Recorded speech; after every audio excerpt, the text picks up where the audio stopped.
Good afternoon.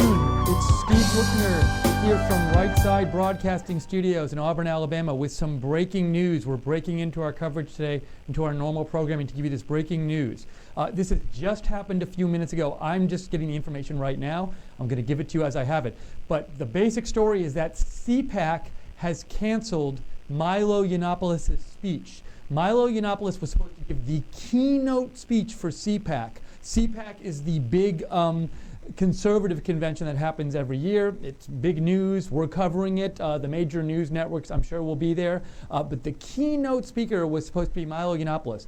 And just today, just minutes ago, this just came out, we found out that CPAC was canceling his speech. Now, where to start with this news, I am on Matt Schlapp's Twitter page. This is where I personally confirm this news. And Matt Schlapp is he is the ACU chairman, the chairman of the American Conservative Union. And Matt Schlapp sent out a tweet 13 minutes ago, and I will read you his tweet. The quote in the tweet, the first quote is, ACU conservative has decided to rescind the invitation of Milo Yiannopoulos to speak at CPAC 2017. And then there is a statement in this tweet, and again, this is on Matt Schlapp's Twitter page, which is at MSCHLAPP. And this is the statement from the ACU chairman, Matt Schlapp, and the ACU is the organization that puts on CPAC every year. This is the statement from Matt Schlapp. Due to the revelation of an offensive video in the past 24 hours condoning pedophilia, the American Conservative Union has decided to rescind the invitation of Milo Yiannopoulos to speak at the Conservative Political Action Conference. We realize that Mr. Yiannopoulos has responded on Facebook, but it is insufficient. It is up to him to answer the tough questions, and we urge him to immediately further address these disturbing comments. We initially extended the invitation, knowing that the free speech issue on college campuses is a battlefield where we need brave conservative standard bearers. Over 100 people will speak at CPAC starting on Wednesday. We give great thought to who is invited to speak, but the CPAC platform is not an endorsement of everything a speaker says or does. We continue to believe that CPAC is a constructive forum for controversies and disagreements among conservatives.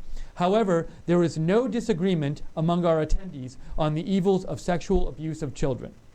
So again, the breaking news here is that CPAC has rescinded its offer to Milo Yiannopoulos to be the keynote speaker at the CPAC, which is coming up Wednesday through Saturday of this week, and just in a few days. And this announcement was made by Matt Schlapp, who's the head of the American Conservative Union that puts on CPAC, on his Twitter page. And the reason given, I'm going to read this again, the reason given that the invitation was withdrawn, this is from Matt Schlapp, ACU chairman, due to the revelation of an offensive video in the past 24 hours condoning pedophilia, the ACU has withdrawn the invitation. And then Matt Schlapp also says, we realize that Mr. Yiannopoulos has responded on Facebook, but it is insufficient. So the reason they are giving, the reason the ACU is giving for withdrawing this invitation to Milo Yiannopoulos to speak is that in the last 24 hours, an offensive video came out from Milo Yiannopoulos condoning pedophilia, and Milo Yiannopoulos' Facebook reply was insufficient. Now, I would like to look into this more. We're going to do this right now.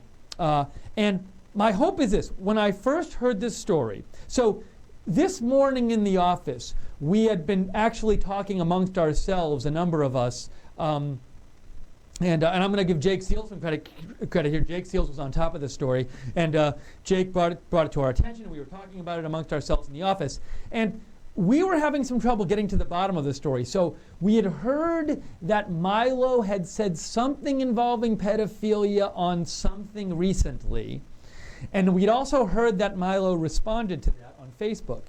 And so we had done some research here, like we went to Milo's Facebook response, and also we went around on the web. And we were still kind of murky on like, what exactly did he say, and is there more things that he said about this besides this one speech, and how bad was it, and might they pull his invite, and somebody in the office said something like, well, maybe they'll pull his invite. And I was like, well, no, they won't do that. I didn't think they would pull his invite. So my worry right now, I really hope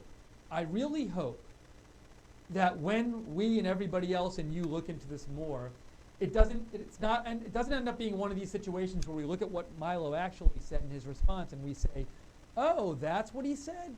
Well, that's not so bad, and it doesn't seem like they should be pulling his invite over that. So I hope this is not the case.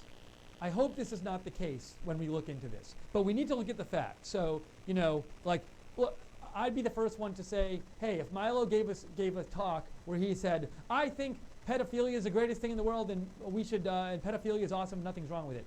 Well, fine. Pull his, speaking invite. But from my understanding, that's not what he said. So we're going to cover this here because this just came out. I think it's an important story.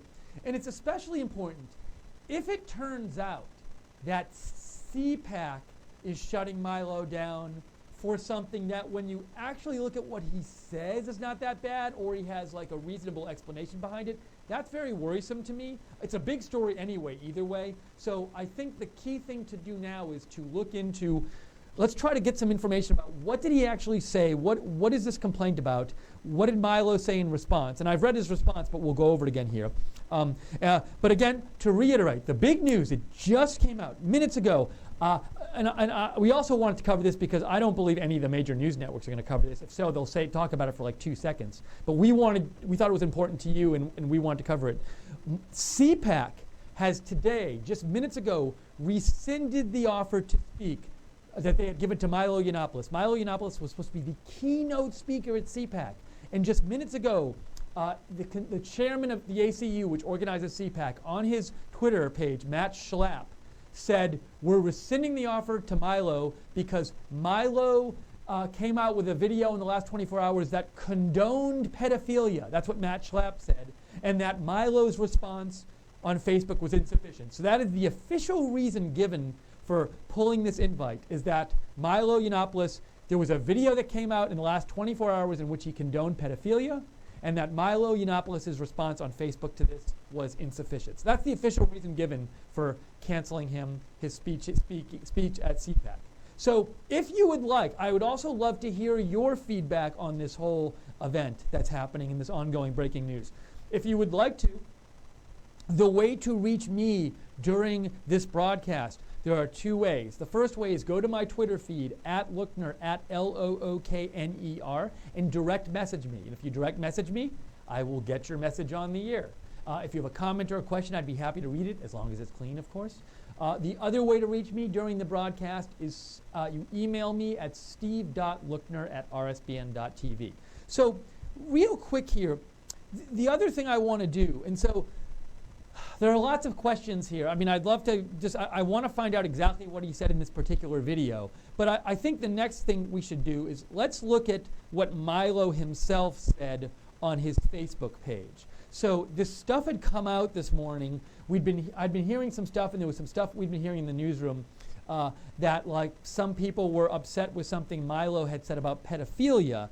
Let's look at what Milo himself said on Facebook. He made a big post today, and he really explained things, and I'm just going to call this up here and share it with you. Okay, so Milo, I am here. Okay. If you go to Milo Yiannopoulos' Facebook page, by the way, and I'm just calling this up here, he has, I'm going to turn this around for a second. It's a whole, if you click on, you go, the first, one of the top links is this story, this post. It's the most recent post from 16 hours ago. And if you click on it, you can see, like, you get the whole, oops, I messed it up. I had it for you and I messed it up. Let's see here. Hold on one second. I'll just show you what it should look like. So if you click on that first story, you get this. So there's this big response there. I'm going to read it to you now. But that is 16 hours ago on Milo's Facebook page, Milo Yiannopoulos, and it's this big response. So it's big. I'm going to read this now. I'm going to read this. Let me start reading it. It's a little long, but let me read it because it's important. So remember, these accusations came out this morning that Milo Yiannopoulos said something somewhere in some video that just recently came out, which, and according to the CPAC people, in this video, Milo condoned pedophilia. Condoned pedophilia. And Milo, 16 hours ago, when this stuff came out, posted on a response to this on Facebook. And CPAC ultimately said, well, this response is insufficient. We're canceling your speech. But let's read what Milo himself said. This is from Milo Yiannopoulos' Facebook page. The note's entitled, "A Note for Idiots," and it says updated. So this is Milo's note on Facebook. "I do not support pedophilia, period. It is a vile and disgusting crime, perhaps the very worst. There are selectively edited videos doing the rounds as part of a coordinated effort to discredit me from establishment Republicans that suggest I am soft on the subject. If it somehow comes across through my own sloppy phrasing or through deceptive editing that I meant any of the ugly things alleged, let me set the record straight. I am completely disgusted by the abuse of children. Some facts to consider. 1. I have outed 3 pedophiles in my career as a journalist. That's 3 more than any of my critics in a peculiar strategy for a supposed pedophile apologist." And next, Milo lists 3 different people who he says he has outed as pedophiles. I'm continuing reading Milo's Facebook post. 2, I have repeatedly expressed disgust at pedophiles in my journalism. And here Milo gives a link to where he expresses disgust. 3, I have never defended and would never defend child abusers, as my reporting history shows. The world is messy and complicated, and I recognize it as such, but as this furor demonstrates. But that is a red line for any decent person. 4, the videos do not show what people say they show.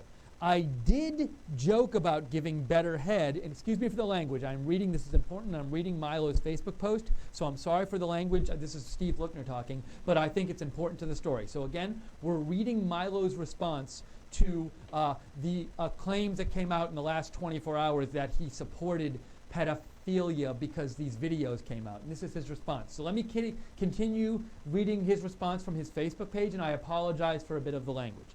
This is Milo's response. We're up to point 4 he makes. Point 4, the videos do not show what people say they show. I did joke about giving better head as a result of clerical sexual abuse committed against me when I was a teen. If I chose to deal in an edgy way on an internet live stream with a crime I was the victim of, that's my prerogative. It's no different to gallows humor from AIDS sufferers. 5, National Review, whose journalists are tweeting about this, published an article defending Salon for giving this is what he says, for giving a pedophile a platform. 6, I did say that there are relationships between younger men and older men that can help a young gay man escape from a lack of support or understanding at home. That's perfectly true, and every gay man knows it. But I was not talking about anything illegal, and I was not referring to prepubescent boys. 7, I said in the same Drunken Peasants podcast from which the footage is taken that I agree with the current age of consent. 8, I shouldn't have used the word boy when I talked about those relationships between older men and younger gay men. I was talking about my own relationship when I was 17 with a man who was 29.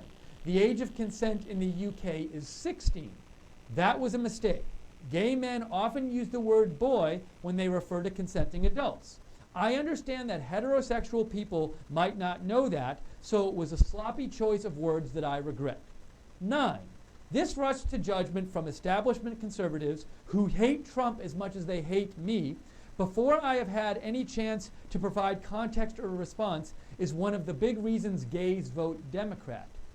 10, in case there is any lingering doubt, here's me in the same interview the other footage is taken from, affirming that the current legal age of consent is about right. And Milo quotes himself from the video saying, quote, and I think the law is probably about right. It's probably roughly the right age. I think it's probably okay. But there are certainly people who are capable of giving consent at a younger age. I certainly consider myself to be one of them, people who were sexually active younger. I think it particularly happens in the gay world, by the way. Okay, so let us go back and just sort of take stock with where we are at this so far, at least what we know so far. So, a few minutes ago, I would say maybe 20 minutes ago, CPAC announced that it was disinviting Milo Yiannopoulos from giving its keynote speech. It actually said that they're rescinding their offer to speak. So it's not just that he's not going to give the keynote speech, he's not going to give any speech. He's not speaking at CPAC. And this rescinding of the invite was announced on Matt Schlapp's Twitter. And Matt Schlapp, Matt S-C-H-L-A-P-P, is the head of the ACU, which puts on CPAC. And the official reason given by Matt Schlapp for why Milo Yiannopoulos' speaking invitation was rescinded was that in the last 24 hours, a video came out in which Milo, quote, condoned pedophilia. That was the official reason CPAC gave for pulling his invite. They said a video came out in the last 24 hours in which Milo Yiannopoulos condoned pedophilia. And then CPAC also said, we know Milo responded on Facebook, but the response was insufficient. Now, I just read to you, and you can read for yourselves, if you go to Milo Yiannopoulos' Facebook page, you can read for yourself his response that not to the CPAC, because they're rescinding, just happened a few minutes ago, but in the last 24 hours, some people had come out and were being critical of Milo for supposedly condoning or supporting pedophilia in these newly released videos. And Milo, 16 hours ago on Facebook, posted a response to that. And I just read the response, but some highlights here. I just want to reread part of the start. This is the start of Milo's response. He says, I do not support pedophilia, period. It is a vile and disgusting crime, perhaps the very worst. There are selectively edited videos doing the rounds as part of a coordinated effort to discredit me from establishment Republicans that suggest I am soft on the subject. If it somehow comes across through my own sloppy phrasing or through deceptive editing that I meant any of the ugly things alleged, let me set the record straight. I am absolutely disgusted by the abuse of children. So again, Milo here in his response says, I do not support pedophilia, period. It is a vile and disgusting crime, perhaps the very worst.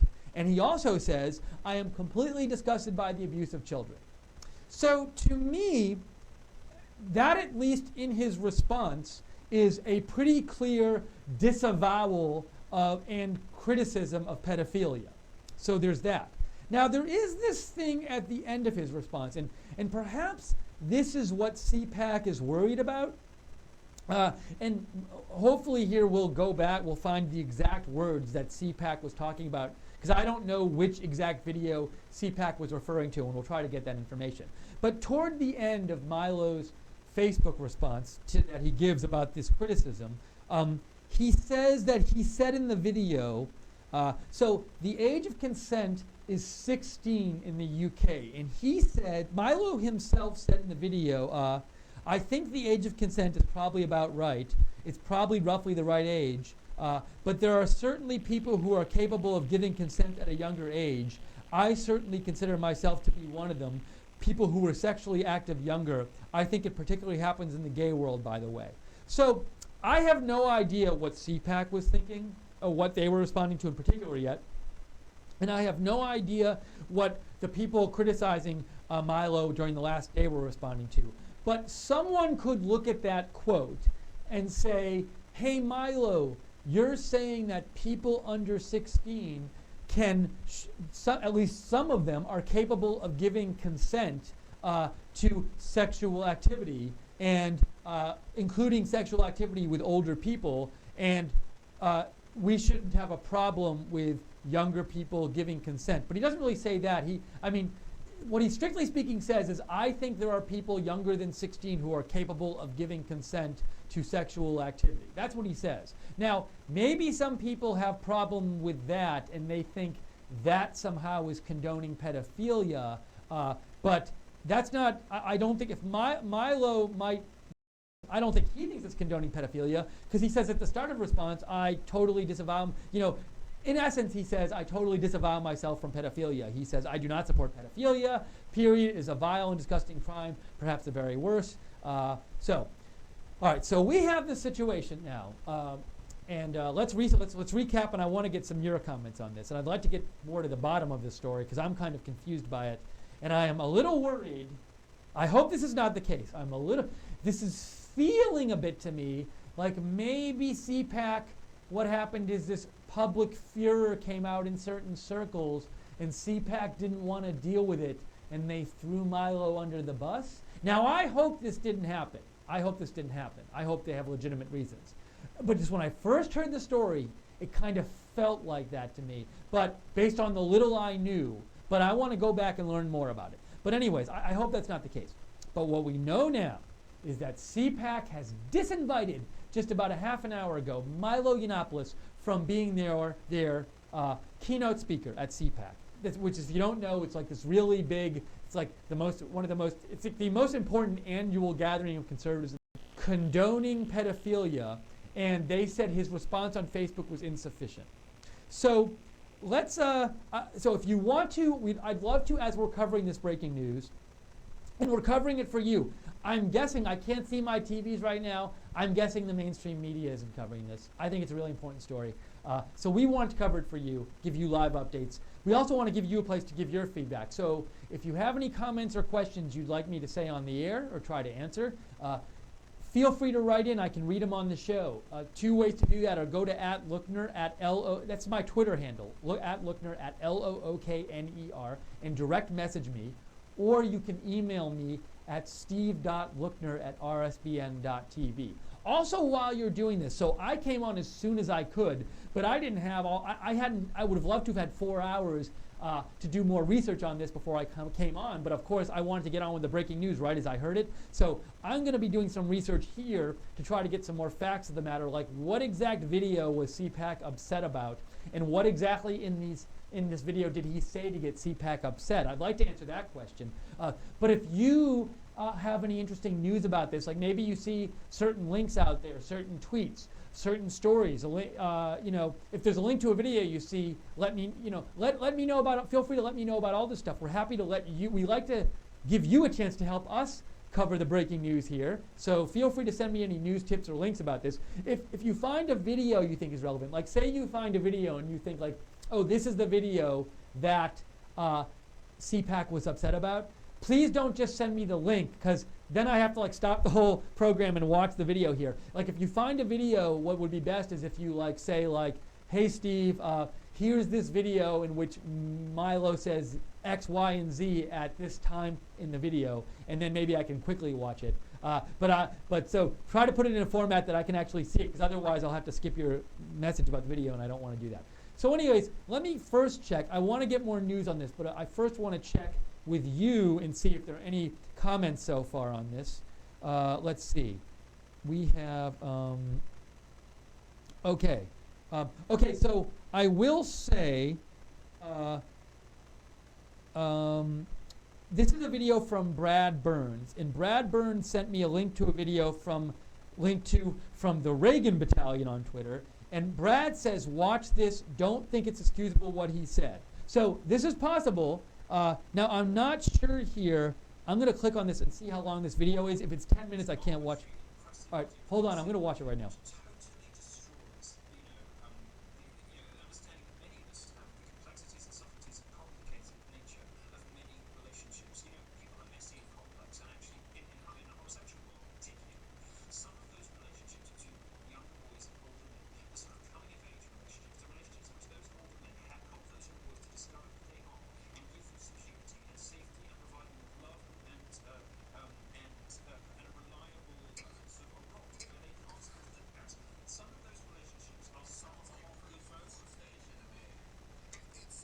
Okay, so far, this is a video of Milo talking. I'm not sure. A reader just sent me this. A viewer just sent me this video and said this is one where Milo is talking about this situation. And the viewer who sent this in said that he thought it was inexcusable what Milo said. Now, so far, what we've heard so far, Milo is talking about a situation.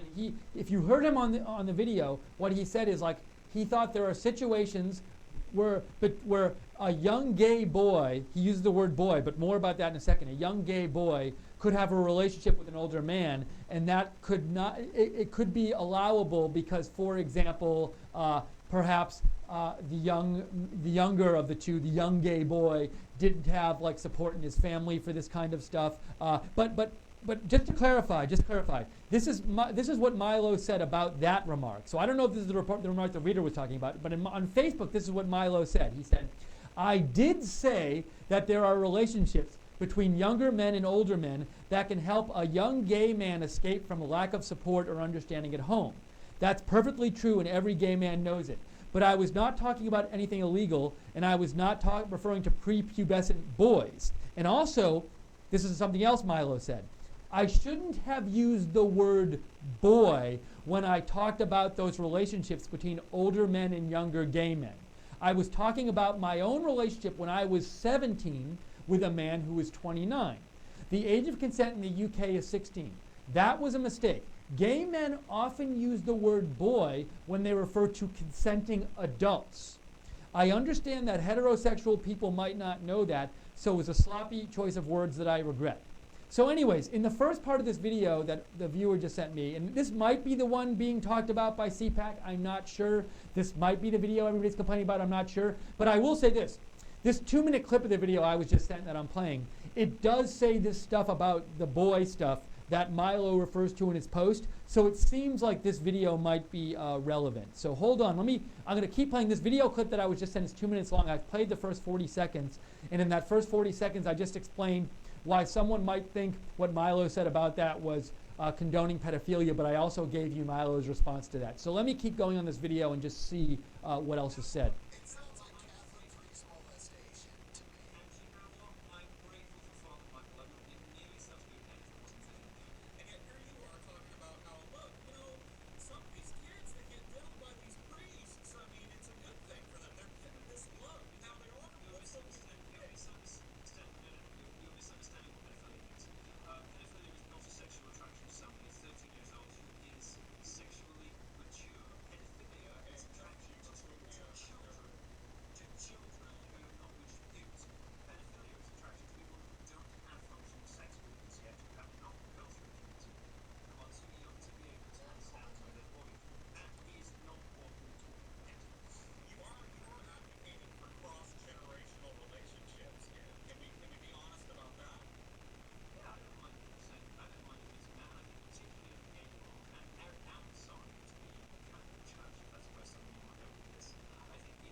Okay, so that's the 2-minute clip, and I'm sorry, I probably should have held that a little closer to you. I hope you could hear that.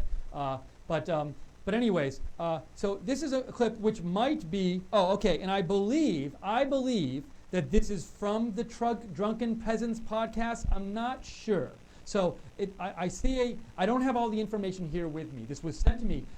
But from what he said in this podcast and comparing it to what he wrote about on his Facebook page, it seems like on his Facebook response that Milo sent out 16 hours ago, he was responding to criticism of this podcast. So the 2-minute clip I just heard, let's go back and just go through the clip. In the first 40 seconds of the clip, Milo says something like, hey, I think it's okay for boys, especially particularly gay boys, to have a relationship with an older man.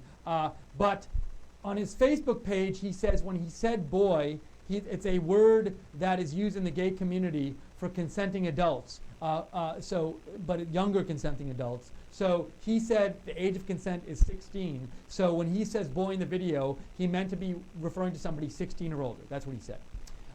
In the next part of the video, what does he say? So what he does is he says, so the person doing the interview says something like, well, it sounds to me like you're saying pedophilia is okay. And what Milo says is he says, well, the definition, I'm not saying that at all, because the definition of pedophilia is, he says something like, it's like sexual activity or attraction to a prepubescent person. And let me look up I'm looking up pedophilia online on the dictionary just to see what it comes up. Because we talked a little bit about this in our office this morning, like what the actual dictionary definition of this word was. So let's see. Okay, Wikipedia. Pedophilia. Wikipedia. This is from Wikipedia. Pedophilia is a psychiatric disorder in which an adult or older adolescent experiences a primary or exclusive sexual attraction to prepubescent children. Prepubescent children. Prepubescent children. They haven't gone through puberty yet.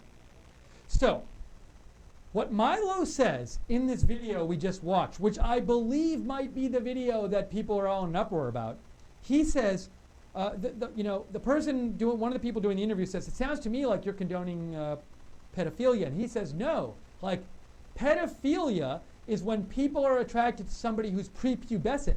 And I'm not condoning that at all. All I said was, and he says something like, there are some relationships between younger people and older people, and pubescent younger people, people who've already gone through puberty, that he thinks are okay because of the particular situation. He said sometimes this happens in the gay community, and he thinks, another thing he has said I know is that he feels like he was able to give age of consent at a lower age than 16, and he thinks in certain cases, there are cases where it's okay for a younger and an older person to have a sexual relationship, but the younger person is pubescent. So, in that clip I just saw, and just to the viewer who wrote in, you might still object to the clip and that's fine. But in that clip, he is not condoning pedophilia, because he specifically says in that clip, pedophilia is, and this is the Wikipedia definition of pedophilia, it's sexual attraction to somebody who's prepubescent. And he says, I'm not talking about that at all. I'm talking about when a younger and older person, there are certain cases where I feel like a younger and older person can have an okay sexual relationship, especially, he says, in the gay community, and especially in certain circumstances. And he says that obviously is not going to be pedophilia because the younger person is going to be sexually active. They're not going to be prepubescent. So let me say this. Already now, I'm seeing a bit of an issue with a potential issue with the CPAC statement. So let's take a breath and go back to the beginning of the story. And I want to really actually thank the viewer who sent that in. First of all, you might think that it was offensive and you're not on board with it, so I appreciate that. You're totally right to think that. But I really appreciate you sending that video in. But let's go back to the beginning. Sorry. Let me take a drink for 2 seconds and then go back. So we are covering this breaking news, which just came out today, which we think here is very important, and I think we probably think it's more important than the average mainstream media outlet does, and we think it's important to you, so we're covering it live. CPAC, the big once-a-year conservative conference that's happening later this week, they had invited Milo Yiannopoulos to give their keynote speech, and just today they rescinded their invite. And the reason they did it, this all happened very fast, is starting about 24 hours ago, some complaints started surfacing online about some video or videos in which Milo was seen to be condoning pedophilia or encouraging it or something like that. And CPAC, just about in the last hour, came out with an announcement, and they said, we're no longer inviting Milo Yiannopoulos to speak at CPAC, we're rescinding the invitation. And the official reason they gave, this is the official reason from Matt Schlapp's Twitter account that they gave, and Matt Schlapp is the head of the ACU, which puts on CPAC. Matt Schlapp said, we're disinviting Milo because a video came out in the last 24 hours in which Milo condoned pedophilia. That was the words of Matt Schlapp's Twitter. I wonder if it's still there. I'm gonna look at Matt Schlapp's Twitter and just make sure this is still posted, because it was posted originally. So let me just look. I want to see if that's still up there officially on Matt Schlapp's Twitter feed. Let's see. I'm going to Matt Schlapp's Twitter right now. It is still there. So and this is Matt Schlapp's Twitter page at MSCHLAPP. He is the head of the ACU, which puts on CPAC. And I'm reading this right now, 48 minutes ago. In the past 24 hours, due to the revelation of an offensive video in the past 24 hours condoning pedophilia. So that's the words. And as I just said, according to Milo and according to Wikipedia, pedophilia is sexual attraction to somebody who's prepubescent, okay? Milo himself in the video I pointed out said, I'm not condoning, he said, I'm not talking about pedophilia because pedophilia is attraction to people who are prepubescent, and I'm talking about the possibility of a relationship, the legit acceptability of a possible relationship between an older person and a younger person, but not a sexual relationship between them, but not somebody who's prepubescent. So he said, I'm not even talking about pedophilia. So, and I will say, in the other stuff I have read and looked at this morning about this, it was all stuff that had to do with this stuff that Milo was talking about in this video, which was like the possibility of a sexual relationship between an older and a younger person.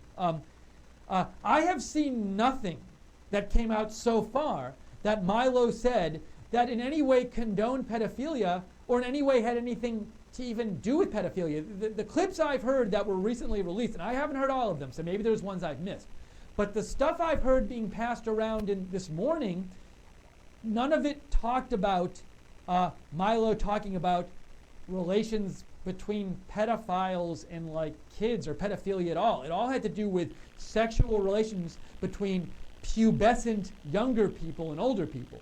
So one worry I have right away, I really hope this is not the case, because I'm going to be really upset about this. Sorry if this is the case. And excuse me, sorry, I've been talking a bunch because I'm getting upset about this and my throat's getting dry. So if you've watched me before, you know one thing that really bothers me, and I'm sure bothers you as well, is when the left and people who oppose President Trump and people who oppose conservatives and people who support President Trump, they don't listen to what President Trump is saying, and they don't listen to what conservatives are saying, and they don't listen to what Trump supporters are saying. And they mischaracterize what President Trump and his supporters are saying, and they don't even listen. Like, for example, when they say President Trump's travel ban was an anti-Muslim ban. But if you read it, it's not an anti-Muslim ban. And President Trump is a racist. But if you listen to what he says, I mean, I don't see him saying racist stuff. Now, I see some remarks you might say something he says is like insensitive to a particular race or something, but, you know, his policies that he puts forward, as far as I have seen, have never been racist, and I personally don't feel he's a racist, and I've heard a lot of people who know him very well say he's not a racist. But my general point is that I frequently, and this gets me very upset, see the left and see the mainstream media mischaracterize the views of Trump and his supporters. Just this weekend, on what's his name? He has a long name, Smirkanish. His show on CNN, he interviewed this woman who said she said she's posted an ad like on Craigslist for I believe she's renting out part of her other rooms in her apartment, and she won't rent to Trump supporters. So Michael Smirkanish interviewed her, and she said during the interview, she said something like, I don't want avid Trump supporters, like people who go to Trump rallies and try to punch black people in the face. So this woman, and I tweeted out about this when it happened, I used the exact language, she's on the left, and she, as far as I could tell, and she doesn't like Trump. She hates Trump and Trump supporters. She doesn't want to live with Trump supporters. But she equates being an avid Trump supporter, that view of Trump being a Trump supporter, so she equates pro-Trump with wanting to punch black people in the face. I have never heard this be part of the official pro-Trump policy, and I don't know anyone personally who's pro-Trump who wants to punch black people in the face, or I'm not aware of anybody who thinks being pro-Trump means wanting to punch black people in the face. But this is her view of what being pro-Trump involves, being an avid Trump supporter involves. And I just, again and again, and it's gotten me so upset, I see people who don't support President Trump and dislike President Trump and dislike his supporters mischaracterizing their views and refusing to really listen. And I'm getting, the more I find out about this CPAC story, where CPAC has rescinded the invite of Milo to speak, I'm getting really worried, because it's starting to look like to me CPAC might have done the same thing to Milo that the left in general does to President Trump and his supporters. which was they mischaracterized what they said. So remember, the official reason given by the ACU given by CPAC for canceling Milo is that a video came out in the last 24 hours in which Milo condoned pedophilia. Those are the words of the ACU, which runs CPAC. It's their words, not mine. They said Milo came out in a video condoning pedophilia. And they also said his response on Facebook was insufficient. That was the official reason.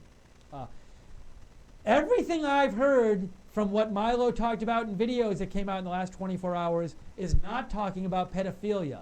Pedophilia, as Milo says and as Wikipedia says, is sexual attraction to people who are not pubescent, to prepubescent people. And Milo was not talking about that. And furthermore, Milo specifically in his Facebook response to this uproar said, he specifically said, "I do not support pedophilia, period. It is a vile and disgusting crime, perhaps the very worst.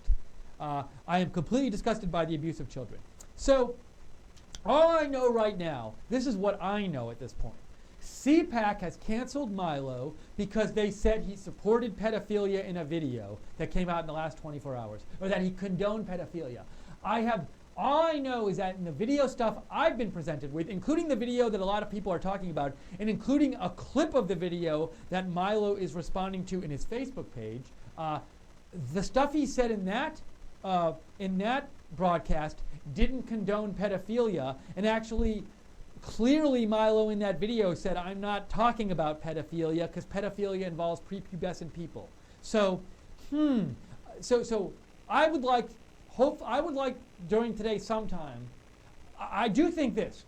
I think CPAC owes Milo and owes the rest of us who care about CPAC an explanation of what the exact video is in which Milo condoned pedophilia. They use that language. They said Milo condoned pedophilia in a video. So I want to know, I think at the very least, CPAC should put out what is the exact video that came out in the last 24 hours, and what were the exact words, the exact part of that video in which Milo condoned pedophilia.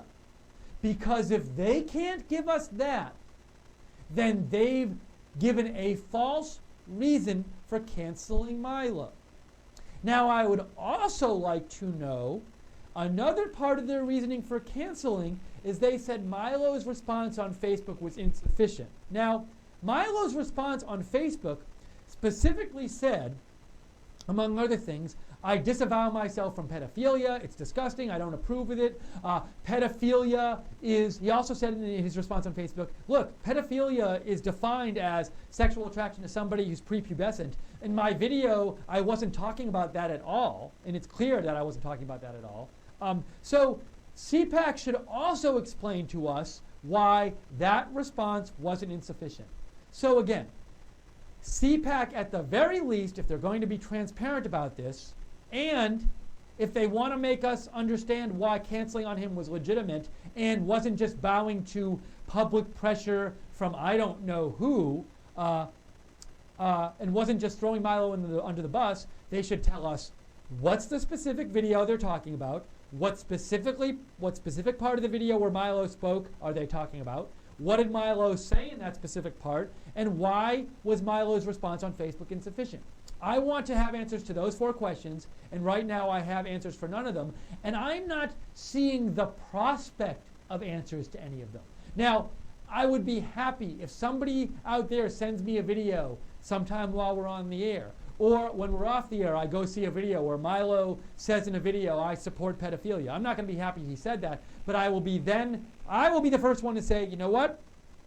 Totally legitimate for CPAC to cancel him. But right now, all I know is that CPAC has canceled him for doing something that I see no evidence of him doing. So please let me know if you see differently. I'd like you to know. So again, we're covering the breaking news that CPAC has pulled their invite to Milo Yiannopoulos to speak, to be the keynote speaker. They pulled it today, and CPAC is just later this week. And I'm going to go to your comments in a second. Let me say one thing that I'm very worried about. I am very worried about the possibility here that CPAC has done the same thing to Milo that the left has done to Milo, which is basically they've not let him speak and they're trying to shut him down. That in itself is bad, but that's not what I'm talking about. They've reacted against him and tried to shut him down without an understanding of what he actually said and with a wrong understanding of what he actually said. So I think that it's wrong to shut him down or anyone down, given if they're not harming anybody. That's just America, and that's the First Amendment, that's freedom of speech. But I especially think it's especially egregious when the left tries to shut Milo down, and then you hear these leftist protesters against him, or these anti-Milo protesters in general, and it's clear they have no idea what he's talking about or what he actually says. And all I know right now, what I'm worried about, and I hope it's not the case, but I'm really worried that CPAC says, we're shutting down Milo because he condones pedophilia, and if you actually look at what he says, he doesn't condone pedophilia, and furthermore, he rejects pedophilia. So if that happens, they've done the same thing to him that the left does. Now, another angle here is that I've heard some complaints from people that CPAC is anti-Trump in a way, President Trump. And I know if you go and look at Jack Posobiec, some of Jack Posobiec's tweets, I haven't looked at his feed today, but I do know Jack Posobiec tweeted out last week that he had been declined for CPAC. That he tried to go to CPAC and he was rejected. And Jack Posobiec's view, at least the one he was tweeting out last week, was that CPAC was anti-people who were pro-Trump. And I believe Jack Posobiec, and I'm sorry, Jack, if I'm getting this wrong, I believe Jack said something like they were inviting never-Trumpers to go to CPAC, that they were trying to get never-Trumpers there. And personally, when I heard Jack Posobiec say this, my thought was like, well, maybe I could understand in the abstract how they could be anti-President Trump, but they're having Milo come. So how anti-President Trump could they be if they're having Milo come? Because, President Trump, if you're going to be anti-him, it seems like you're going to be anti-people like Milo. But my worry today is that, was maybe Jack right about this? And maybe there is a big Never Trump faction among the organizers of CPAC, and in that they turned on Milo so fast because they see him as part of the alt-right, whatever that is. And also, like a lot of left criticism of the alt-right, they don't really look at what they're saying. They just see it as like a toxic, anybody who's labeled this as toxic and we can't deal with them or something. So I'm just really worried that CPAC is doing to Milo what the left has done to him, both which I feel is very unfair and also very, it's wrong, and it just comes out of lack of understanding and not looking at what somebody actually says. And also, I feel like on campus, it's unconstitutional when they shut down his speaking. But anyways, that's my little rant about this. Let me see what you have to say about this breaking news. And I should say again, the breaking news is that CPAC canceled Milo's invitation to be the keynote speaker. If you want to write in and give your comments, I'd love to hear your comments about this. What do you think? Maybe you disagree with me. I'd love to hear it if you disagree with me on this. Maybe you have information, more information. Maybe you have the video in which Milo does condone pedophilia, which I haven't seen yet, and I don't know if it exists. The two ways to reach me are go to Twitter. Here's way one. Go to Twitter. Go to @Lookner, @LOOKNER. That's my Twitter handle. Follow me if you'd like. But regardless of whether you follow me, if you want to message me, direct message me here @Lookner on Twitter, and I'll get the message here. Or you can email me at steve.lookner@rsbn.tv. Let me see if there are any comments that came in. Okay. This is a comment from Westy AK. Here's what Westy AK has to say. Whenever the left confronts something, it seldom has anything to do with the subject. Like our President Trump says, it's a ruse. Dig deeper for what they are not saying. So that's what Westy AK has to say. Thank you, Westy AK. East Dallas Alice says, where can we contact CPAC and call them on this charge? Okay, well, a couple things. Off the top of my head, you could go to Matt Schlapp on Twitter and see if he accepts direct messages, or see if Matt Schlapp has an email address, because he's the head of the ACU, which puts on CPAC. That's Matt, SCHLAPP. And on Twitter, I think he's MSCHLAPP at that on Twitter. So you could try to direct message him. Let me also look up see if CPAC has a website. Oh, the American Conservative Union is the ones who put on CPAC, the American Conservative Union. And if you go to the CPAC, is there a contact here? So I would just say, I am at the CPAC webpage, and it's put on by the ACU. So I would, if you want to contact CPAC or the ACU about this, I would just look up the CPAC webpage, look up the ACU webpage, and there's a bunch of Facebook and Twitter links, and I'm not sure what's the best one to use, but go and click yourself around and find what you think is a good email address, or go to their Facebook page and comment there. That's what I would say the best thing is to do if you're upset about this. Personally, I would like some more clarification about this. I feel like there's an utter lack of clarification. Let me see. Okay. Somebody said, all right, so some people have sent me some stuff. Let me go back to the beginning and let me get to your comments here. Sorry. I'm going, okay, this made some of your comments disappear, so I'm just going back and reading them. Let's see. Miss Me says, Milo is blaming sloppy phrasing and misunderstanding. Public figures should use words with caution. That's what Miss Me says. Thank you, Miss Me, for that. Let's see. Next has, Lore. Thank you, Lore. Lore says, check Milo's Facebook again for his new response for 20 minutes ago. So there's been a new response. Thank you, Lore, for letting me know about this. Okay, there's a new response from Milo that just came out about this. So before I get to your comments, let me read more of your comments. Let me read Milo's new response. Here's what Milo says. This is from 54 minutes ago at Milo's Facebook page.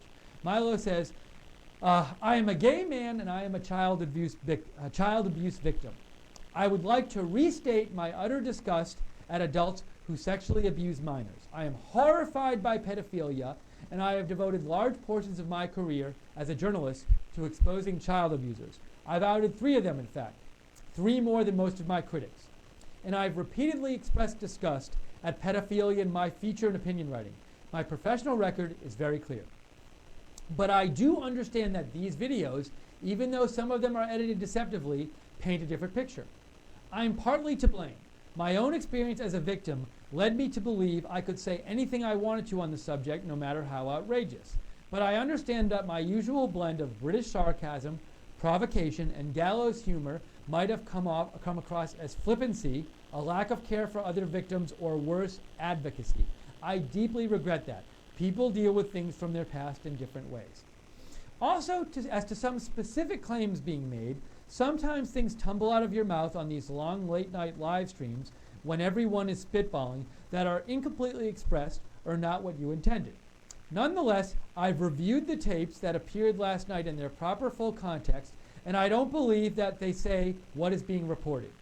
I do not advocate for illegal behavior. I explicitly say on the tapes that I think the current age of consent is about right. I do not believe sex with 13-year-olds is okay. When I mentioned the number 13, I was talking about the age I lost my own virginity. I shouldn't have used the word boy, which gay men often do use to describe young men of consenting age, instead of young man. That was an error. I'm certainly guilty of imprecise language, which I regret. Anyone who suggests I turn a blind eye to illegal activity or to the abuse of minors is unequivocally wrong. I am implacably opposed to the normalization of pedophilia, and I will continue to report and speak accordingly. Okay, that is the second response Milo has given to these charges. Okay, and thank you, Laura, so much for letting us know about that. Okay, let me get to some more of your comments on this. Artform says, I am thinking it's because of him calling a spade a spade. Where's that critical thinking they brag about? So this is what Artform says. Artform says, I'm thinking it's because of him calling a spade a spade. Where's that critical thinking they brag about? Thank you, Artform. Karaya fan says, and with that, CPAC became irrelevant. That's Karaya fan's view. Chiquita 110816 says, not good. Jason says, the initial video was 2 hours long and started at about the 50 minutes mark. Long watch later. So I will watch it later. Thank you, Jason, for the video clip. And I said this before, a bunch of you sent me the video clip, and I really appreciate you sending me the clips. Unfortunately, I can't watch them while we're online, because if I watch them while we're broadcasting, you'll just see me doing this. And that's not what you want to see. You don't want to see me silently watching the video. And I can't even really like play the video and show you while we're online, because that's like a copyright violation while we're on broadcasting. So if you have a specific place in these videos where you think he specifically condones pedophilia, please let me know. I'd love to see it. But email me the link or direct message me the link on Twitter. But say where the time code is. Say, hey, look at this specific thing he says at 2:03 of this video. Because that way I can quickly do it here while we're broadcasting and not bring the entire broadcast to a halt. And I will watch the other video links you send me. I'll watch them later, and thank you.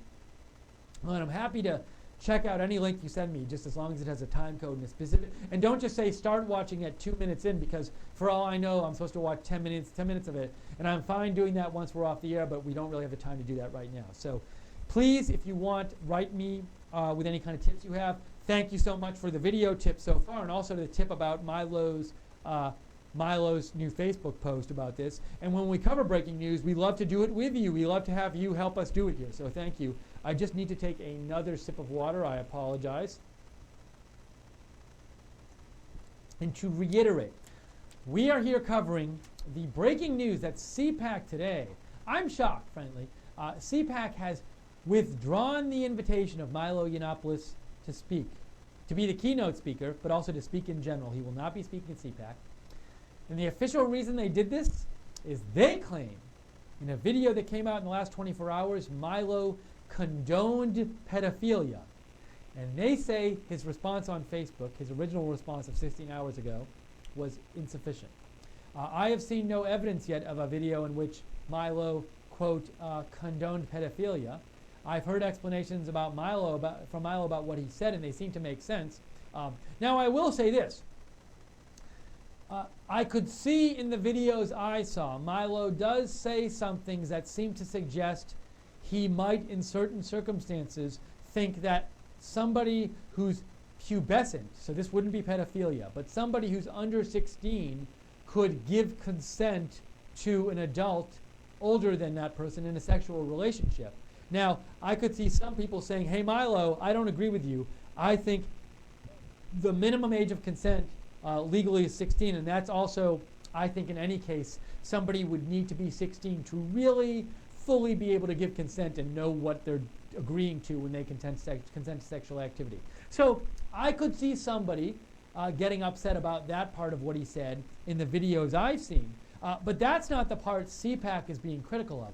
CPAC specifically says the part they're upset with is a part of the videos or video where he condoned pedophilia. And pedophilia is attraction to somebody who's not pubescent yet. And I have not seen any parts of a video where Milo actually talked about condoning pedophilia. So I'm still waiting to hear about that. Okay, but I do want to get your comments if you want to reach me. Direct message me on Twitter at @Lookner, at Lookner, or email me at steve.lookner@rsbn.tv. Happy to read your comments or questions on the air. Let me keep going. Let's see. We have, I'm just flipping through to get to some Twitter comments people gave that are relevant to this thing. And thank you, Josh Jones also actually gave me a head up about the new Milo statement, which I just read, so thank you, Josh Jones. So, Jason, I don't know what you're referring to. Jason sent me a message that says, from @Cernovich, that $250,000 was spent on opposition research to get him banned from CPAC. So Jason T. Lewis, feel free to clarify that to me. Drain the Swamp, ! Says, that's easy. CPAC can kiss my donations and participation goodbye. They are in bed with Hillary. Boycott CPAC. Miss Tree says, is it because he is homosexual? That is between him and God, for Pete's sake. I mean, let him talk. So thank you, Miss Tree and Drain the Swamp, for your comments.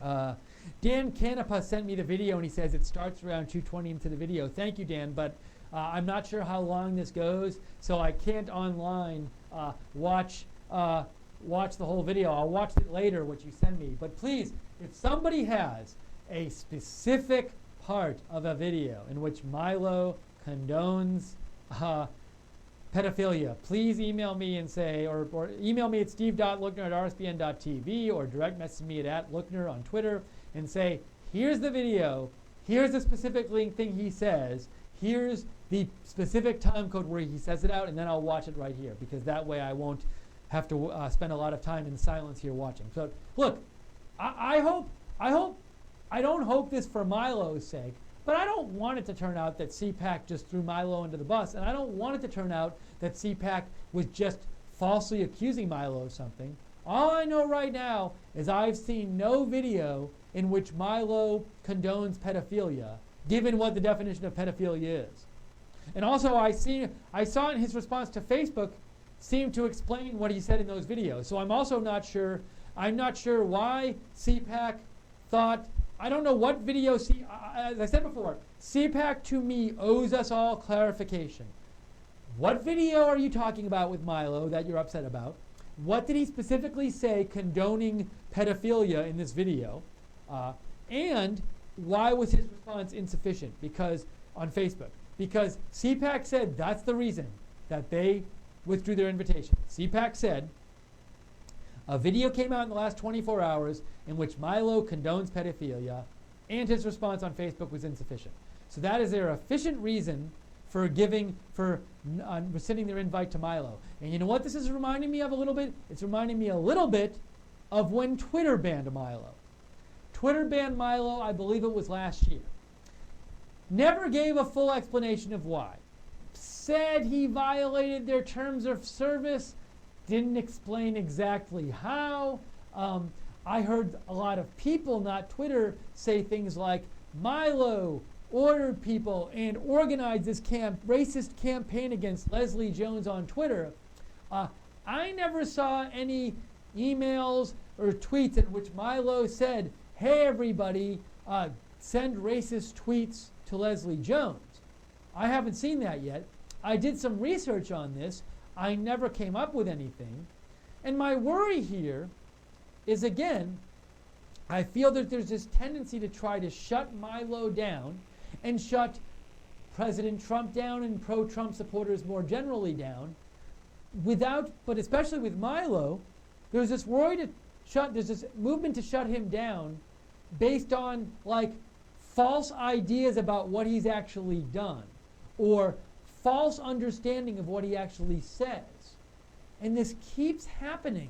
And so I really want, when people shut him down or ban him from X or rescind their invite to Y, the least they should do is make it very clear what they're objecting to. Because as I've said this before, I think if you really look at what Milo says, you might not agree with it, but he certainly makes rational arguments for his points. I don't see overt racism or support of pedophilia or anti-woman stuff in his writings and his speeches. I see specific targets, but not the stuff people are saying. A lot of people on the left say he says. So I think that if the left is and I don't think he should be shut down anyway. Let me be clear. It's freedom of speech, so he should be allowed to say in public what he wants to say anywhere. And I think he's especially should be welcome on college campuses because he makes very rational arguments for some conclusions people don't like, but that's the kind of thing you should be faced with in college if you don't agree with it. Be faced with different views and be forced to come up with an argument why you think the person saying them is wrong. And if you can't, maybe you should question your views. But anyways, I hope it's not the case that CPAC is doing what I feel Twitter did and what the left always does, which is they try to shut Milo down based on this total misunderstanding or lack of understanding on what he actually says. And I hate that. So anyways, if you want to reach me, I want to read some more of your comments and take your questions. We are covering this breaking news for you. I'm going to guess that the mainstream media isn't covering this. I'm going to guess, I'm willing to bet you, maybe I'm wrong.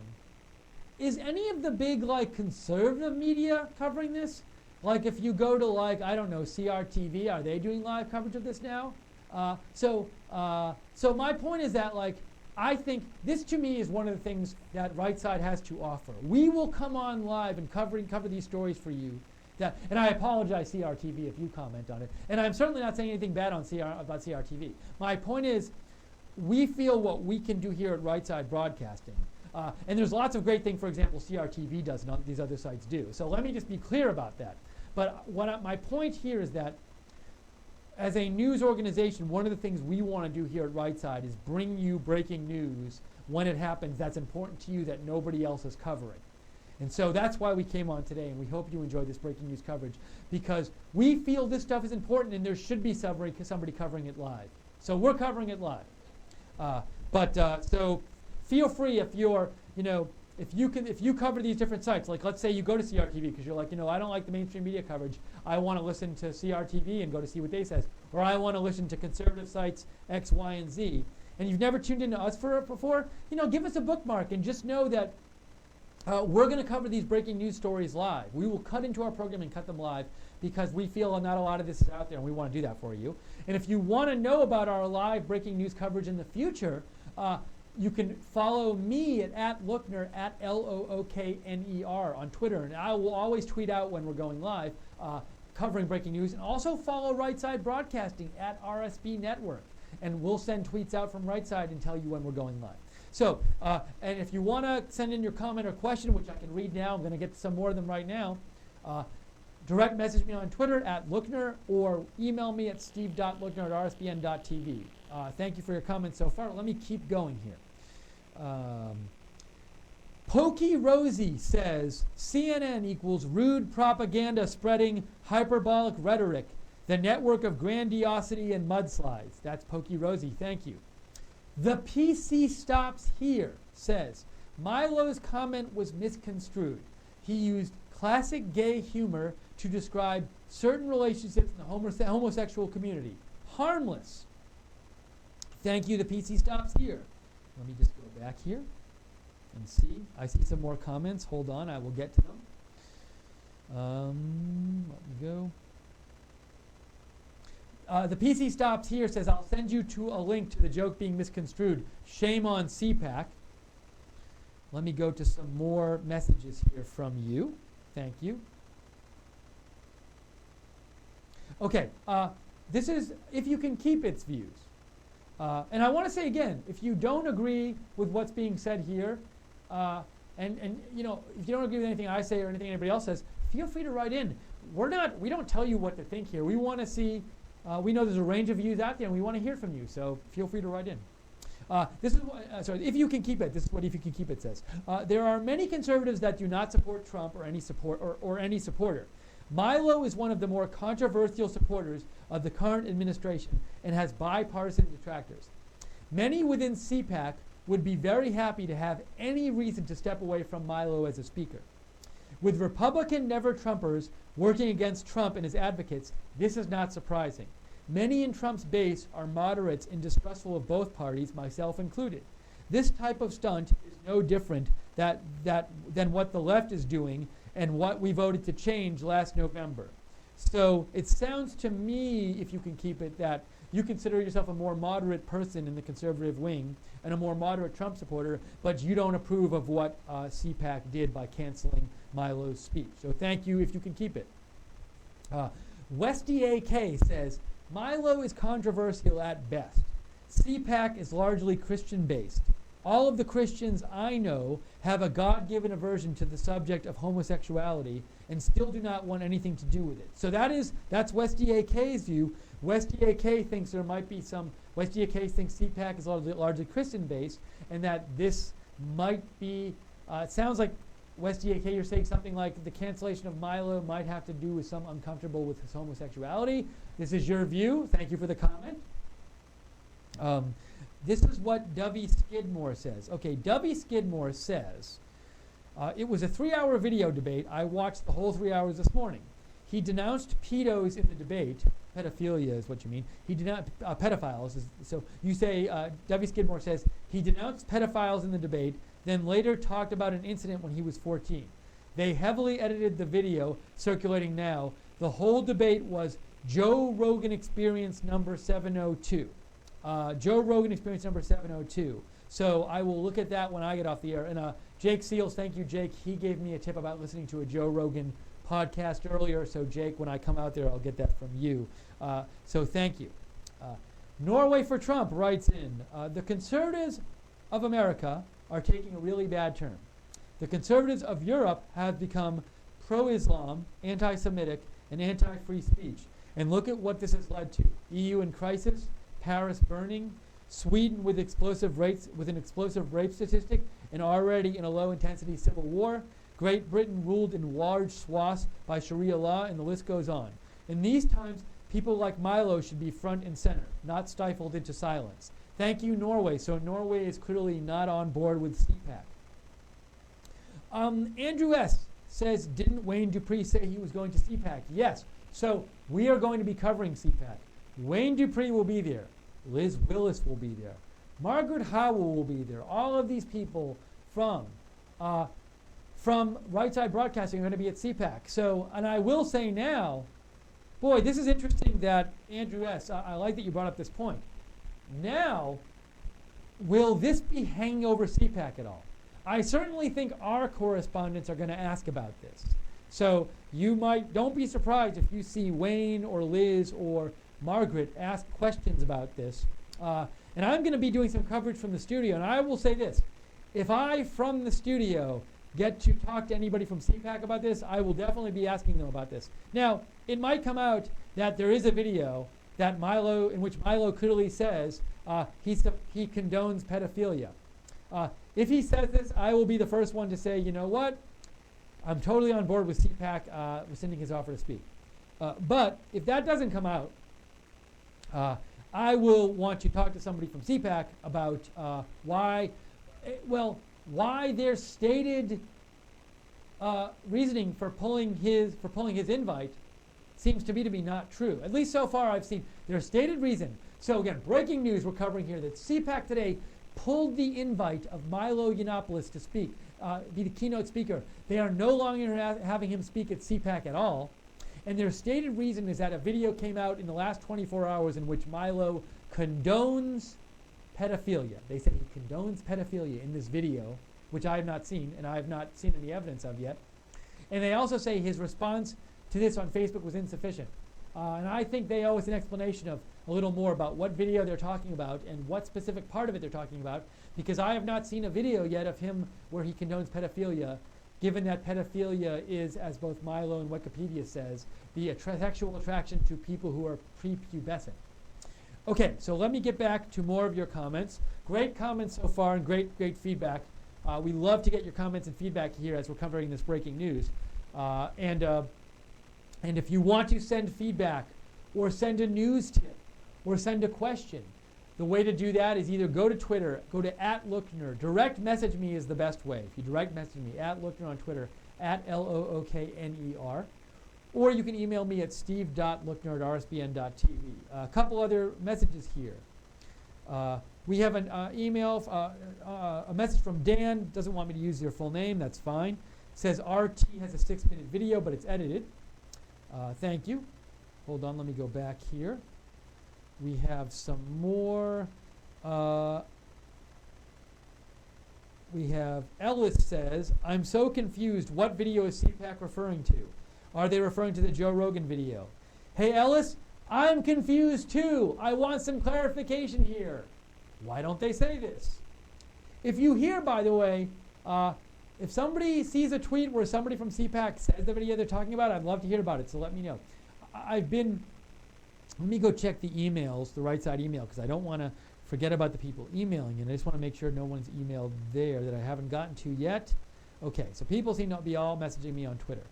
Let's see here. James. Okay, James sends me a tweet from Charles Gasparino. So hold on, James. This is an interesting tweet of a rumor going around on Facebook. I want to check out, James, who this Charles Gasparino is before I read his tweet out. Let's see this. Because this would be a very big story if this is true. I have no idea if this is true, so I want to nail this down if this rumor is true. Let's see. Hold on. Guys, this is worth it. Okay. Charles Gasparino is with Fox Business Network at C. Gasparino. And James, thank you for letting me know about this tweet.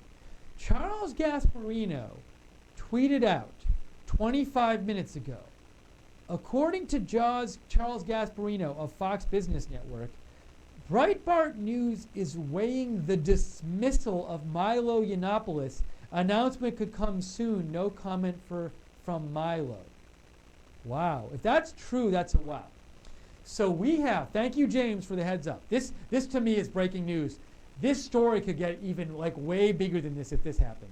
This will be like, we're talking like, I don't want to use the term Republican Civil War, but we're talking big things, big disagreements, big infighting if this happens. According to Charles Gasparino, he is verified, he's from Fox Business News. Breitbart News is considering the dismissal of Milo Yiannopoulos over his remarks that sparked the outrage that led to the CPAC canceling. No comment yet from Milo. I don't know if this story is true. It's a rumor. It's from Charles Gasparino of Fox Business News. If Breitbart were ever to dismiss Milo over this, that would be such a wow. Because I haven't been on the Breitbart forums today, but I've heard things in the past. I have to imagine that most Breitbart users would not agree with that, especially the core that's been with Breitbart for a while. I have heard that there are complaints out there from some people that Breitbart has gotten a little more like less, I don't want to say less extreme, but less Breitbart-y and more sort of like less, how can I say this? Like less what it was and more, a little bit more towards the like publicly acceptable side of things or generally acceptable side of things. So this is just, that's something I've heard. I don't know much about it. But if they were ever to ban Milo and fire him as an editor over this, without, let me say this, without new video coming out where he specifically says I condone pedophilia, that to me, I'm guessing you would have a very, very significant part of the Breitbart readership and people who are pro-Breitbart and pro-Trump in general, a significant part of that, breaking with and very angry at Breitbart itself and CPAC. And this is not angry at the left. This is at the parts of the conservative constituency and the conservative media and the conservative organizations. So if that ever happens, I have no idea if it's going to happen. I have no idea if Breitbart is even considering it. Maybe Charles Gasparino of Fox Business News got his information wrong. But if that ever happened, that would be such a wow. And that would be, I want to use the word explosive. It would be explosive in the world of conservatism.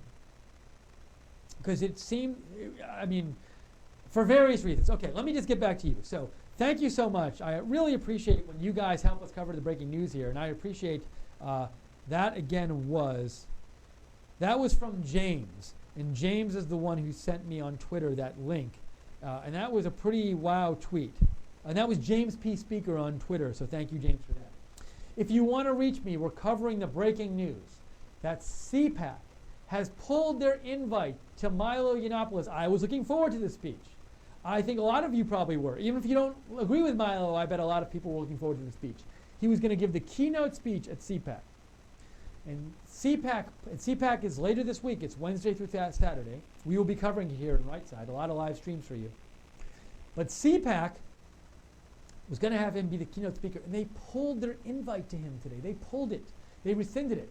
And they said it's because a video came out in the last 24 hours where Milo condones pedophilia. That's what they said. We're pulling our invite because a video came out in which he condones pedophilia. I have not seen this video yet. I don't know what video they're referring to be honest, because I have not seen a video in which he condones pedophilia. And they also said his response on Facebook was insufficient, but I don't know why they think it was insufficient. You can go to Milo's Facebook page and read his responses if you want. If you want to give us comments or questions, we'd love to hear them. We have, you can either write us at @Lookner, @LOOKNER on Twitter. Write me, that's my Twitter handle. @Lookner, @LOOKNER. Direct message me there, or you can email me at steve.lookner@rspn.tv. Are we good technically? Okay, so we will keep going here. East Dallas Alice has a comment. East Dallas Alice says, the video added text while Milo was talking. It's a subliminal attempt in amateurish form. Unfortunately, CPAC is ignorant about the exact definition of pedophile. Drudge Report tweeted. Oh, Drudge Report tweeted. Hold on. So I haven't checked my Twitter in the last few minutes because I've been talking to you. Let me see what Drudge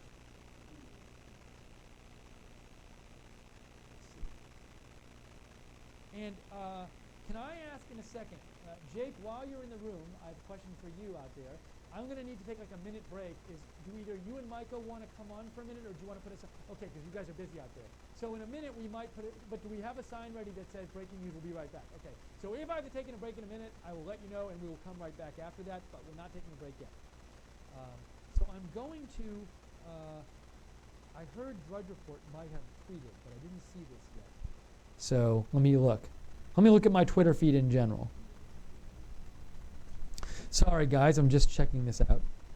I don't, Drudge Report on Twitter. I'm looking, I am looking, I am looking. I'm still looking.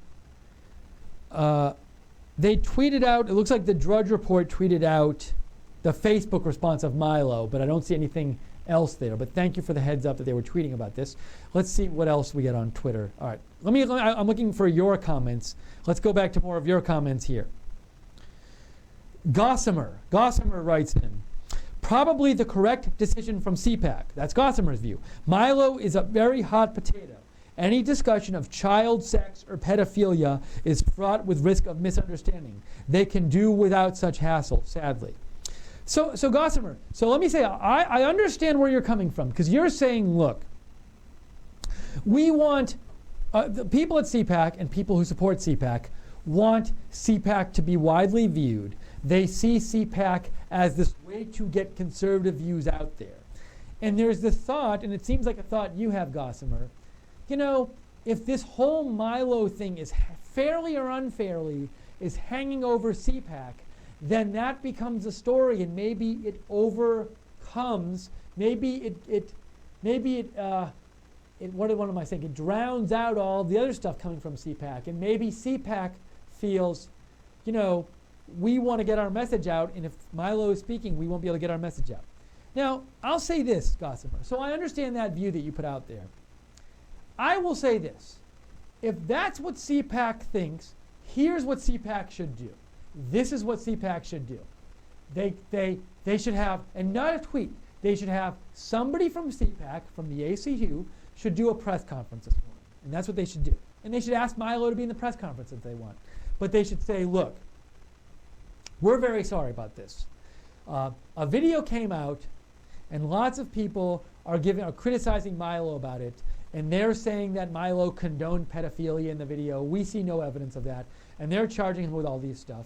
And we've talked to Milo about this, and personally, we don't think he did what he's been charged with, but we know how the media is, and we know the media who hates Milo isn't going to let this go. And if Milo speaks, we're not going to get any coverage of CPAC, and it's just going to be Milo coverage where they give misleading portrayals of what Milo said. So rather than do that, we thought it was the best, and we apologize for this. We hate having to do this. We are going to not have Milo speak at CPAC.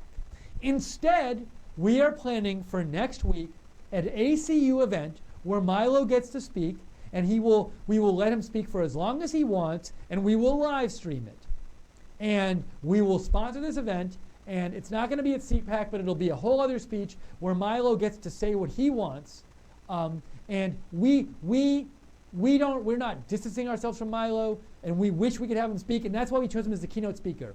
But and Milo could even agree with this, but we just don't want this getting in the way of CPAC, and we're ready to let him speak. We're cool with him speaking, but we know what the media is. And we know how the mainstream media is, and they are not going to cover us if we let him speak.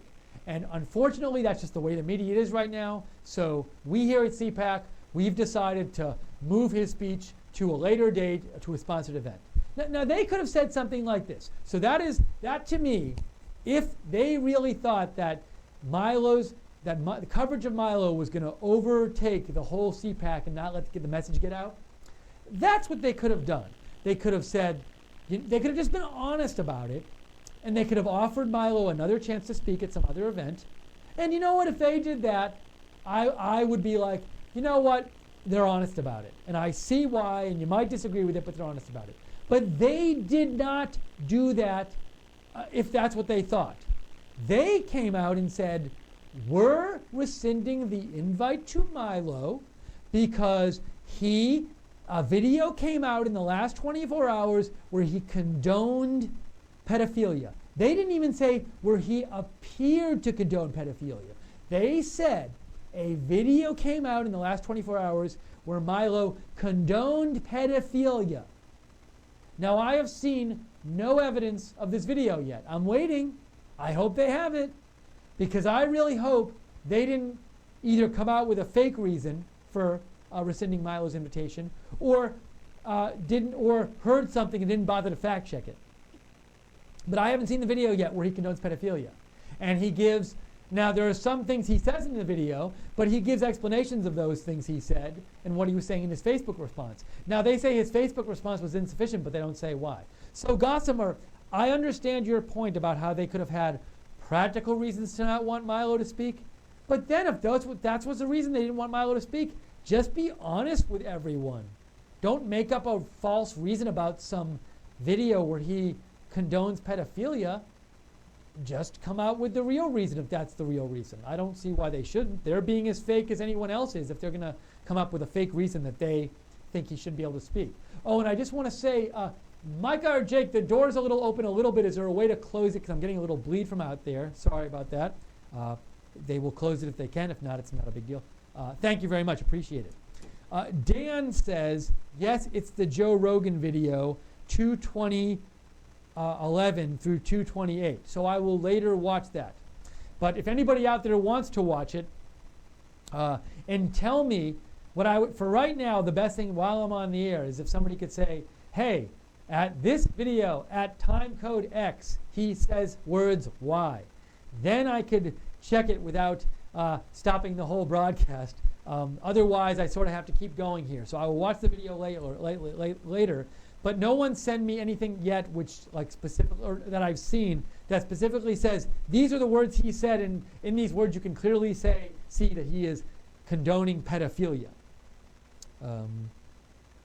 Okay, so East Dallas, Alice, you clarified what you were saying. We have, well, so if somebody wants to, he is welcome to. So if that would be awesome if he wants to call in here.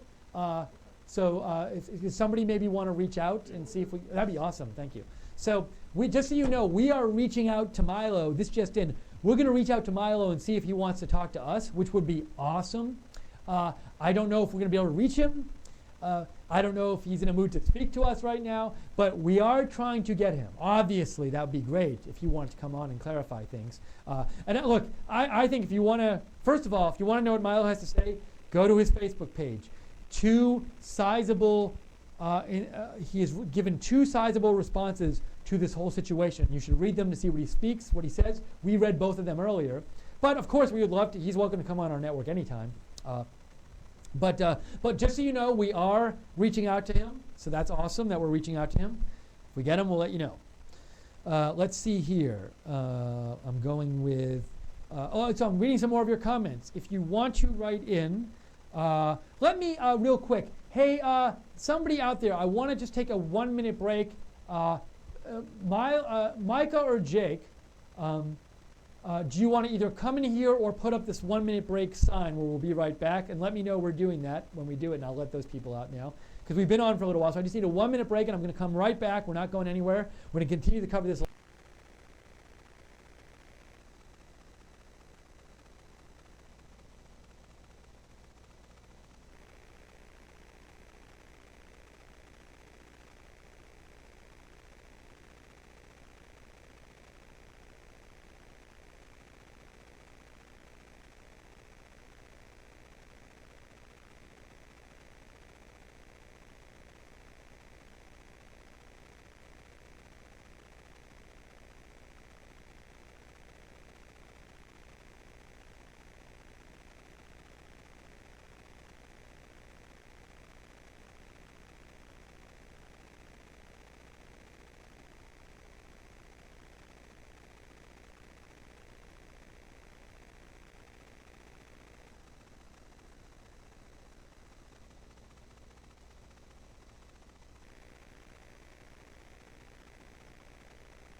Welcome back, everyone. My name is Micah. I'm a producer here. Steve right now is taking a short break. He'll be right back to cover this breaking news coverage, this news event that's occurring of Milo being canceled as the keynote, keynote speaker at CPAC. All we know right now is that Milo was going to be a speaker at CPAC, and they made an announcement earlier today that they were canceling him. Milo, this all occurs around this concept that Milo, somehow condones pedophilia in one way or fashion. That may or may not be the case. We're working on that. We're trying to get in contact with Milo, try to get a statement from him. If not, have him call in. We're going to do our best to get that in. Obviously, right now, Steve's out, and I've been watching this entire time and following this, and my personal opinion is taking way out of context, as a lot of what the media does, and a lot of what happens is they jump the gun on stories and go with it, and don't do the research, don't figure out exactly what he's saying, whatever. And so I personally believe that they took this out of context, and that's where all these issues are coming from. And we know the media does that all the time. We understand that that's a lot of how they operate nowadays. So it's completely understandable they would do something like that and just basically shove it off and say, oh, he's a pedophile, or he believes in pedophilia. I'm sorry, he's not a pedophile. He believes in pedophilia, and thinks it's okay. When that's not necessarily what he was saying. Everything's taken out of context. And if I understand correctly, this was a very long conversation he was having. I believe it's over 2 hours long, this conversation, and they grabbed this short little, 10, 15-second soundbite and ran with that. And I know that media runs with that all the time, just to basically get ratings and all that kind of stuff. But again, Steve will be right back in just a second. And we're covering this live right now. It is possible we may be able to get Milo in on here. We're not sure. We're going to do our best. If so, we'll obviously do our best to make sure it comes through clear and everything. But on the technical aspect, we're doing a lot of changes here. So that's why it may not seem like we're top of the line. The audio's not the greatest and everything like that. We're making a lot of changes inside the studio, and this just happened. So it was unplanned, unscripted right now. So that's what we're doing. But I know Steve's about to come back in. So I appreciate you guys watching, and stay tuned in just a second, and Steve will be back in here.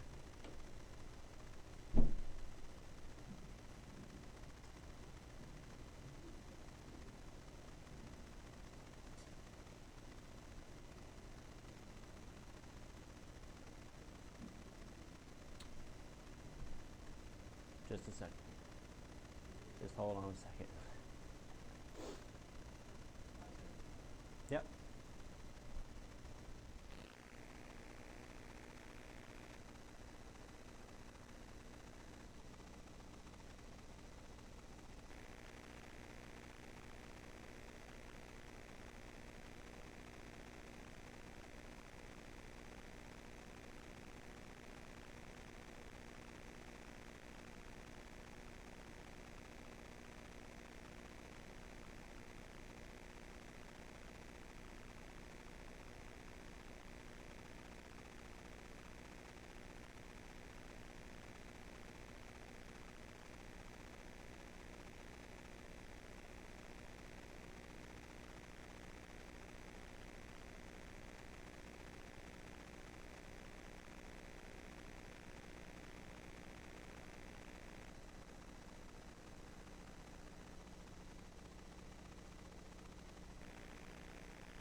Welcome back.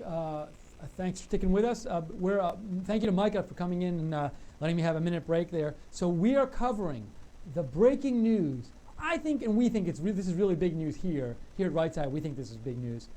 CPAC, the very big, once-a-year gathering of conservatives conference that's happening later this week. I would say it's the most important annual gathering of conservatives in this country, has rescinded their offer to Milo Yiannopoulos to be the keynote speaker.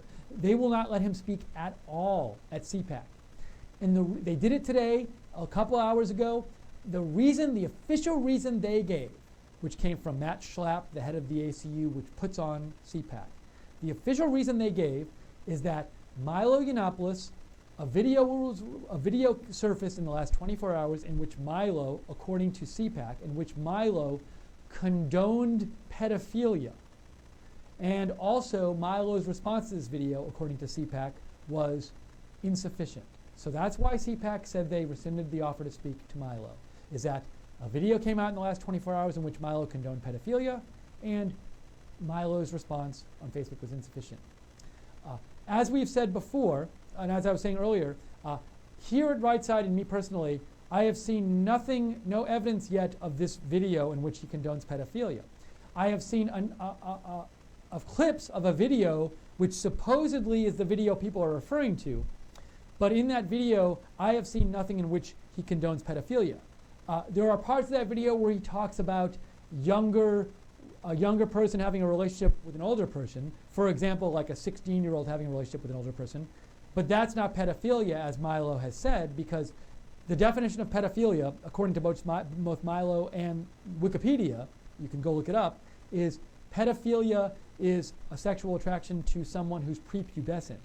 And in none of the clips that I saw was Milo talking about sexual relations between prepubescent people and older people and approving of those. And also in Milo's Facebook posts from the last 24 hours, a couple of them, he does say he totally disavows pedophilia. He says he's totally against it. He thinks it's awful when people do it, and he no way approves of it or anything like that. So, and also, so there was a comment. There was one comment in one of the videos I saw where he said, like, well, sometimes it can be okay for like a homosexual boy to have a relationship with a older homosexual man, but he also clarified that just hold that up for 2 seconds there. So I'll finish my thought and then read that. And he clarified in that, but in one of his Facebook posts, that when he was saying boy, he was using boy in a phrase that gay men sometimes use to mean consenting adults. And anyway, when he said that word, he wasn't talking about anybody prepubescent. So that he wasn't talking about pedophilia in that case either. So I have seen no evidence yet in any video that he condoned pedophilia. We're still waiting to get this evidence in. If we get it, we will bring it to you. Breaking news, this just in also, President Trump has named General H.R. McMaster as the National Security Advisor. He has named General H.R. McMaster, National Security Advisor. Thank you, Micah, our producer, for giving me a heads up on that. So we are going to stick with this story about Milo right now. I personally find it very concerning because I see right now that CPAC has rescinded an offer to Milo to speak and given a reason which I have seen no evidence. The reason they've given of is that Milo did X, and I have seen no evidence that Milo actually did X. And as far as I'm aware, there's been no clarification yet from CPAC on what video they're talking about, what specific part of the video in which they're talking about in which Milo supposedly condoned pedophilia, what were the specific words he said in that part of the video, and why was his response insufficient. I have seen answers to none of those questions coming from CPAC, and when I first heard this news, my initial thought was, uh-oh, I hope they're not doing this thing just to be politically correct.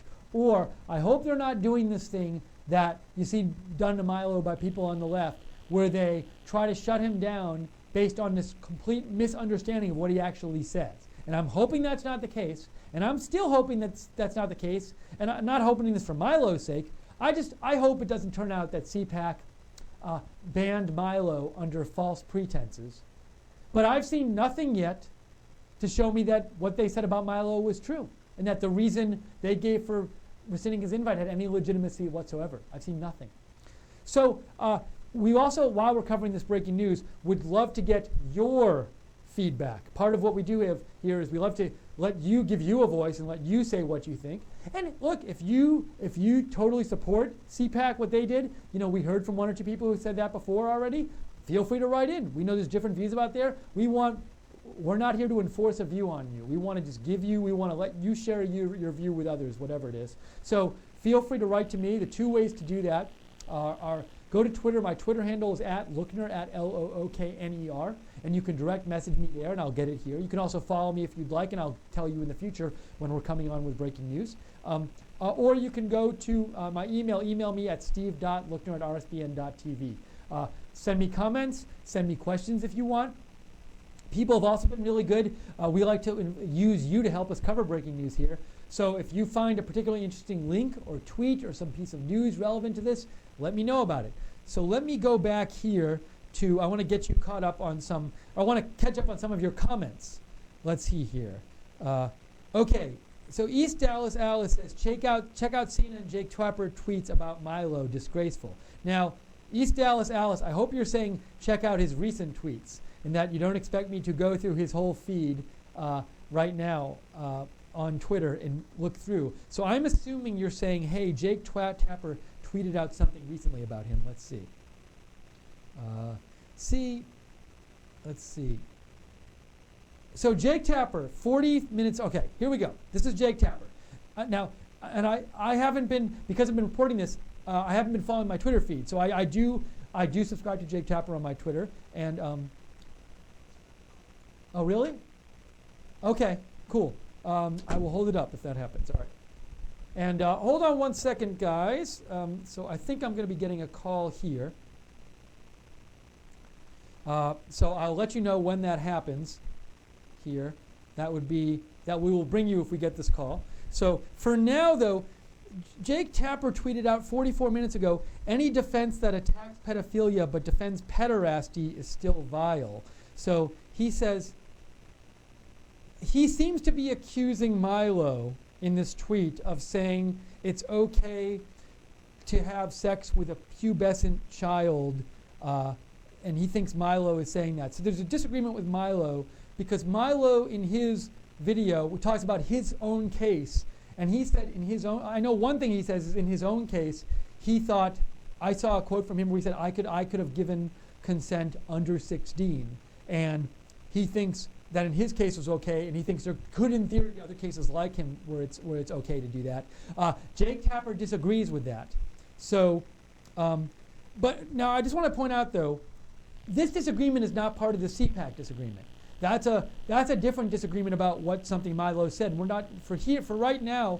What we've been reporting on is CPAC pulled the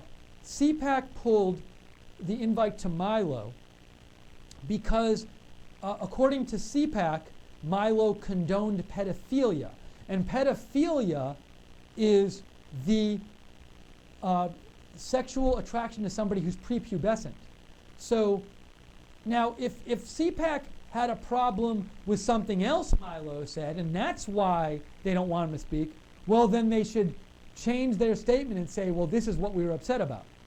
So that's the thing that the reason the CPAC pulled Milo is not because Milo said something implying that in some situation it might be okay for a younger person to have sex with an older person. If that younger person had already gone through puberty and what Milo said, the reason CPAC said, okay, hold on one second, I think I'm getting a call. Let me see right here. I just got a call here. Let me go back and see. This will be worth it if we can do this. So the call went off, but let me try it again and call this person back who just called. I'm calling back. There's a reason we're doing this, so bear with me here.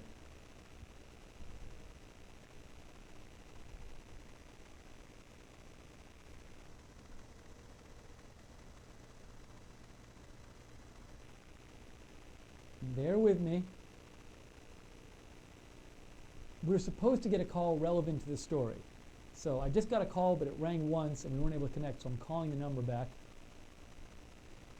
If somebody's listening, if that was somebody calling in about this, it rang once and then I picked up and it was gone, so I just called back and I can't leave a message because the mailbox is full. So feel free to text or whatever you need to do. But it only rang once and I picked it up in here. So we have a call coming in which we think would be a good interview for you to hear, but we'll wait until it actually comes in. Sorry, we got to deal with this as it happens. It's breaking news. So I will keep my phone here. You will hear if this call comes in. So let me continue. You had some comments here. So thank you for the heads up about Jake Tapper's comments. And let's see. But again, Jake Tapper, as I read him, was not talking about the issue CPAC is talking about. Nick Podges. So Nick Podges sent in a video to watch about the accusations. Thank you, Nick. I will watch it later. This is the Norway sent in a clip. Thank you. In Norway, you said the clip was controversial topic. Yes, indeed. Enough to shut Milo down? Definitely not, in my opinion. So that's what Norway said.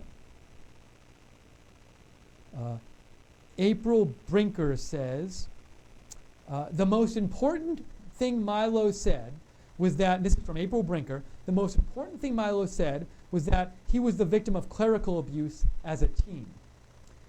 He may want to believe he was capable of giving consent at that age or capable of being the aggressor, but I think we would all agree that the adult should hold most, if not all, of the responsibility. Victims of abuse often try to justify the abuse they suffered. I still think well of him. I'm sorry? Yeah, because it barely rang in here, so sorry. Okay, thank you. Sorry, we're just trying to get this phone call here, which will be very worth your while if we get it, if we can make this work. So we will do this again. So anyways, I'm finishing reading April Brinker's comment. Sorry about that, April. April says, victims of abuse should often try to justify the abuse they suffered. I still think well of him and hope he can heal completely from his past experiences. So that's April's view. Thank you, April, for writing in. We have here from Pointbox. Pointbox says, Milo said something he probably shouldn't have said, or at least the way it was phrased. We've seen this kind of stuff before, like what happened with Donald in October. The media takes a quote and jumps on it. I really wanted to see Milo speak at CPAC and feel that CPAC has given into the liberal media. And I will say I was really looking forward to this speech too. So I am quite disappointed that this has happened. We have some more comments here. Let's see.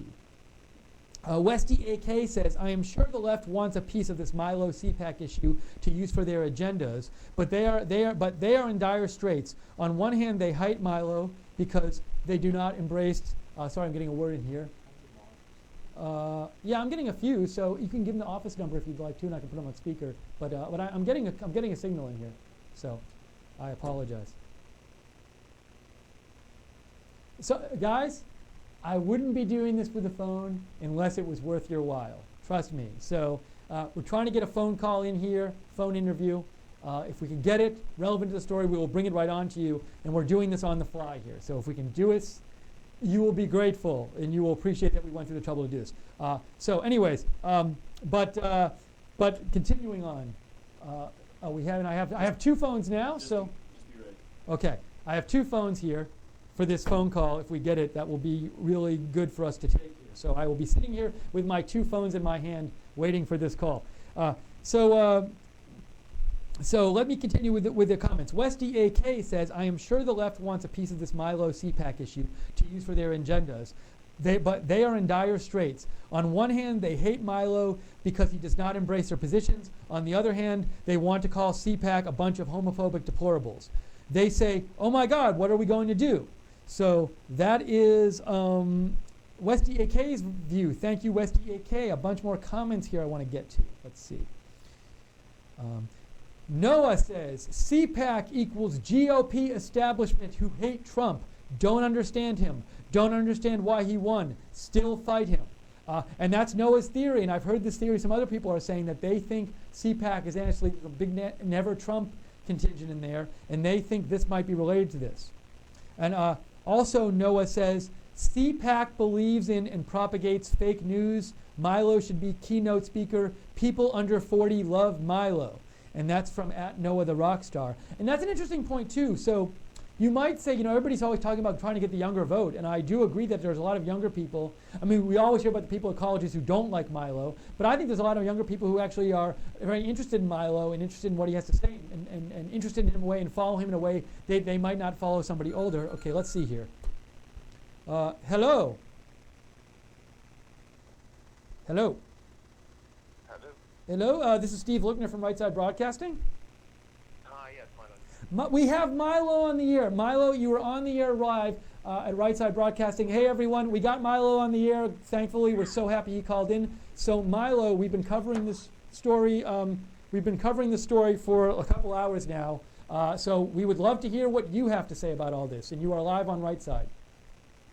Sure. I'm obviously very horrified by it. I don't have many things that I find more repulsive and more disgusting than child abuse. And I'm a gay man who was a victim of it. And I suppose I thought that gave me license to make jokes about it, talk about how I want. Apparently not. So I'd be in a little bit of trouble over that. Unfortunately, some very deceptively edited videos came out that appeared to show me sticking up for pretty appalling stuff. It's not really what the videos show, and it doesn't reflect my opinion at all. But yeah, it's an example, I think, of I don't want to take the story away from accounting for my how do we put it? I think I've made some very imprecise phrasings on this subject in sort of late night streams on the internet. But my position is very clear on the subject. I have broken 3 stories. Well, I've exposed 3 pedophiles in my reporting career. That's 3 more than most of my critics. It's a subject I actually deal with a lot and take very seriously. And I've written regularly about my disgust for that subject. So it was very disconcerting and peculiar for me to read stories about apparently being a supporter of this stuff. I just hope people realize that this is another example of something that just spirals out of control because nobody looks for context or for a response. Particularly from the Republican establishment and the conservative movement. I mean, this is why a lot of gays vote Democrat, because there are some messy complexities in life that are not clear cut. And when I was talking specifically about my personal experiences, growing up gay and the sorts of relationships that I had, that have been twisted not by liberals, amazingly, but by conservatives, by the conservative media into some sort of support for pedophilia. Nothing could be further from the truth, and it's horrifying. Now, Milo, so when CPAC came out with their statement saying they were disinviting you from, I read this on Matt Schlapp's Twitter feed, their official reason for rescinding the invite is they said, this is their words, that there was a video that came out in the last 24 hours in which you condoned pedophilia. Now, I've watched some of the clips that were out there, and I've read through your Facebook responses, and I didn't see anything yet that I saw where you condoned pedophilia, and you said specifically what it meant. Do you know what specific part of your video that CPAC is referring to when they say you condoned pedophilia? I don't, and I've watched the videos many times now, by at this point, as you can imagine, and that is not my understanding of what they say, it's not my understanding of what I said, and more importantly, it's not my position. It's not what I believe. We're used to this in the Republican primaries, I think. I don't know how many of your listeners will have been Trump supporters before he was president, but this is quite a well-established playbook from certain corners of the establishment, journalism elite, and they've come for me next. And unfortunately, CPAC has folded. I don't know, what's going to happen next, where this is going to go. It's odd to me, really. I thought that this is something that happened to me. This is something that I experienced in my life, and for the supposedly free speech supporting conservative press, that I'm not allowed to make jokes about it or refer to it however I like. Even if I was a little imprecise and a little flippant maybe, which of course I regret. I regret my imprecise word choices. But I did not advocate for child abuse. I would never advocate for child abuse. I find it disgusting. And I was talking specifically in those videos about my own personal experiences growing up gay, which, wasn't that easy. And who I reached out to for help and support and all the rest of it.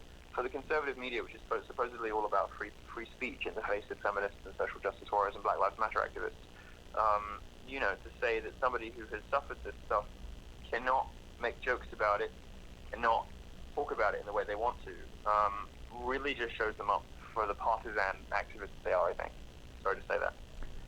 Do you think, Milo, that CPAC and the conservatives there didn't have your back on this? I mean, because this happened so fast. We just heard about the story like last night, and it seemed like they could have taken like some more time or let you speak or something like that. I don't know.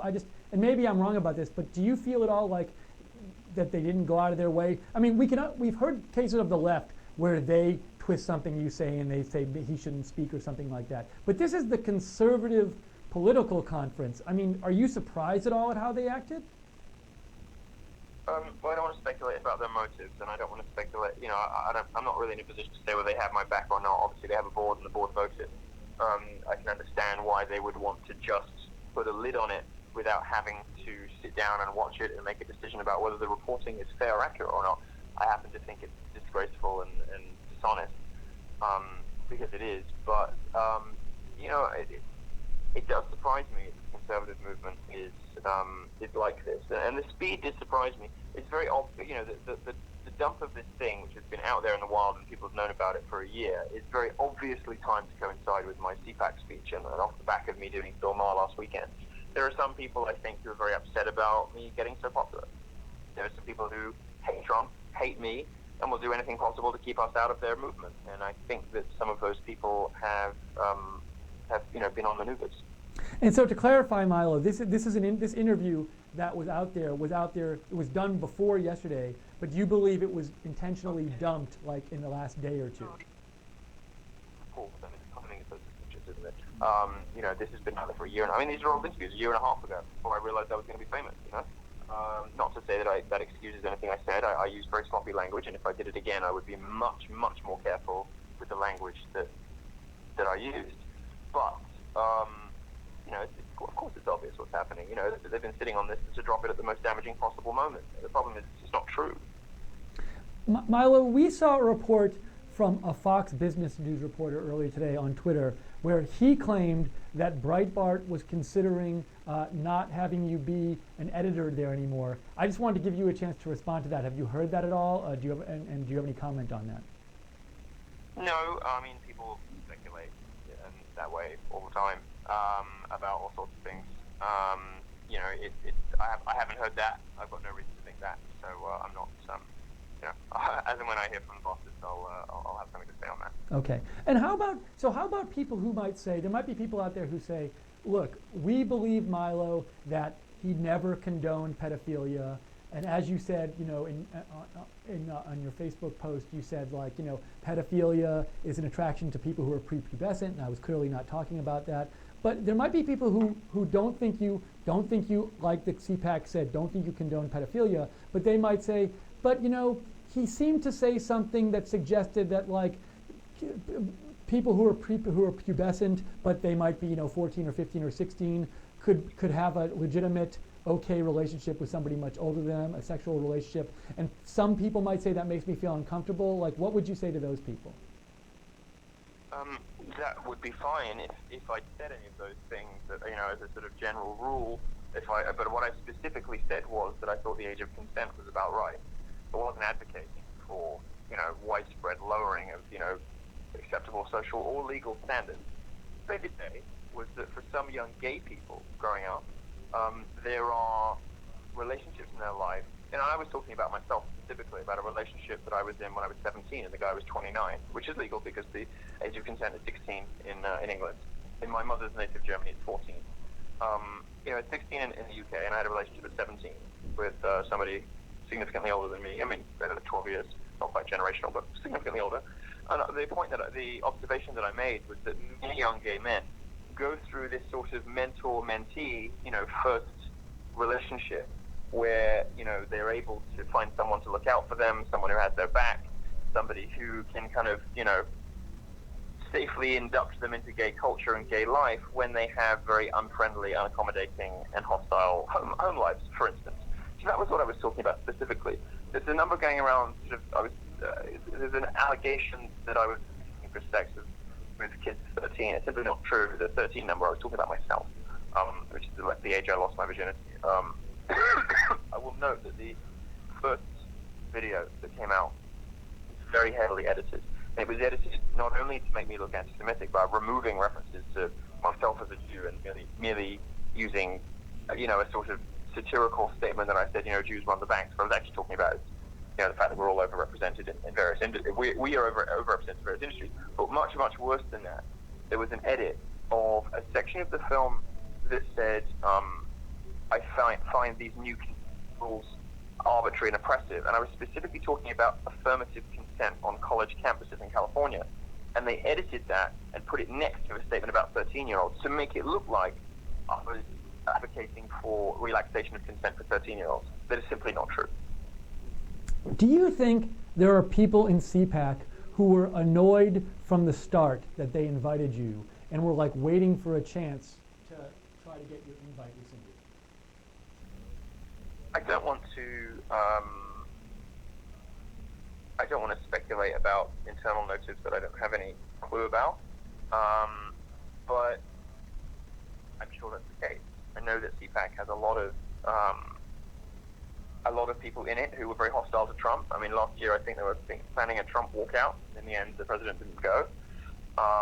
Obviously, there is a large contingent of the CPAC ecosystem that is very hostile to Trump and therefore also very hostile to me. So no doubt there were some people who were very upset. And I think as it's become clear, those people organized themselves to, as damaging to me as possible to try and get me uninvited, and they succeeded. And do you think this might be a sign of some kind of future larger break in the American Republican Party over the kind of people who really want to hear you speak and think like what you have to say is very valuable, and these other people from the Republican side who want to rescind your invitation? I think there are two things going on. I think one is the endlessly toxic effect of the media, which reduces subtle and complex arguments and in-depth conversations to things like advocating for pedophilia, which horrifies any normal person. Of course it would. It would horrify me if I read it. And nobody takes the time to watch the videos. They just read the reports and sort of half believe it. And it taints you forever. And I think it's part of the toxic effect of the media. I think also it's quite clear there's a split in the Republican Party. Just many of these people just absolutely hate Donald Trump. They loathe him. And I think they see me as, because I work at Breitbart, I think they see me as a sort of, I'm a Trump supporter, of course, but I think they see me as the sort of Trump they can damage, if you like. They can't get the president uninvited from CPAC, but they can get one of his supporters nuked. So I completely agree with your point that you, when you make your arguments, and I remember when I first started reading speeches by you, because I'd heard a lot about you, but I wanted to actually read what you said, I was very impressed and surprised given the previous media coverage. And I was like, here's a guy, he makes lots of very rational arguments, he gives premises and conclusions, and he gives reasons for what he's saying, and it's like, to me, that's the kind of stuff that any college student, no matter what their views, would benefit from hearing and reading. But I agree with your point that the media, even when they do talk about your positions, which is like rare, they don't talk about your arguments and stuff. Is there anything we can do about this? I mean, someone like you who actually does think that takes the time to come up with reasonable and rational arguments for your positions and develop a case to support your conclusions. Are we just at the point with the media where there's no way for that kind of person to get their message out to people? Yeah, I mean, this is what support from people, from my fans. I mean, my inbox is exploding with support for people who are frustrated that subtlety and seriousness, the kind of arguments that I make on in my college talks, get boiled down to race, and even more ludicrously sometimes by the left, white supremacists, all of which are not true. I think it could come a break at some point. And Milo, are you worried at all? I know you're supposed to have a book coming out very soon, which a lot of people are looking forward to. Are you worried that what happened with the CPAC might affect the book thing? It might shoot because they didn't do anything wrong. Audience. So if CPAC had decided that I'm not to their taste, on the basis of a video that is not what it purports to be, I'm sorry for that. It's a shame. I was looking forward to giving the speech. It's going to be a good one. But I hope that it doesn't make for my life.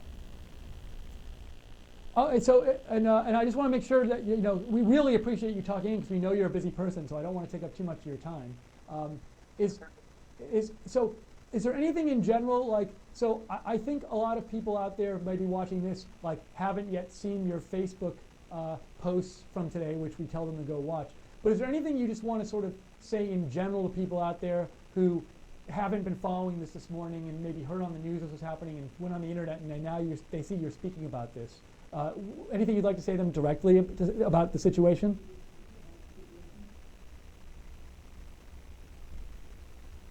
If we still have him. I am. Oh, there we go. Continue, Milo. Sorry about that.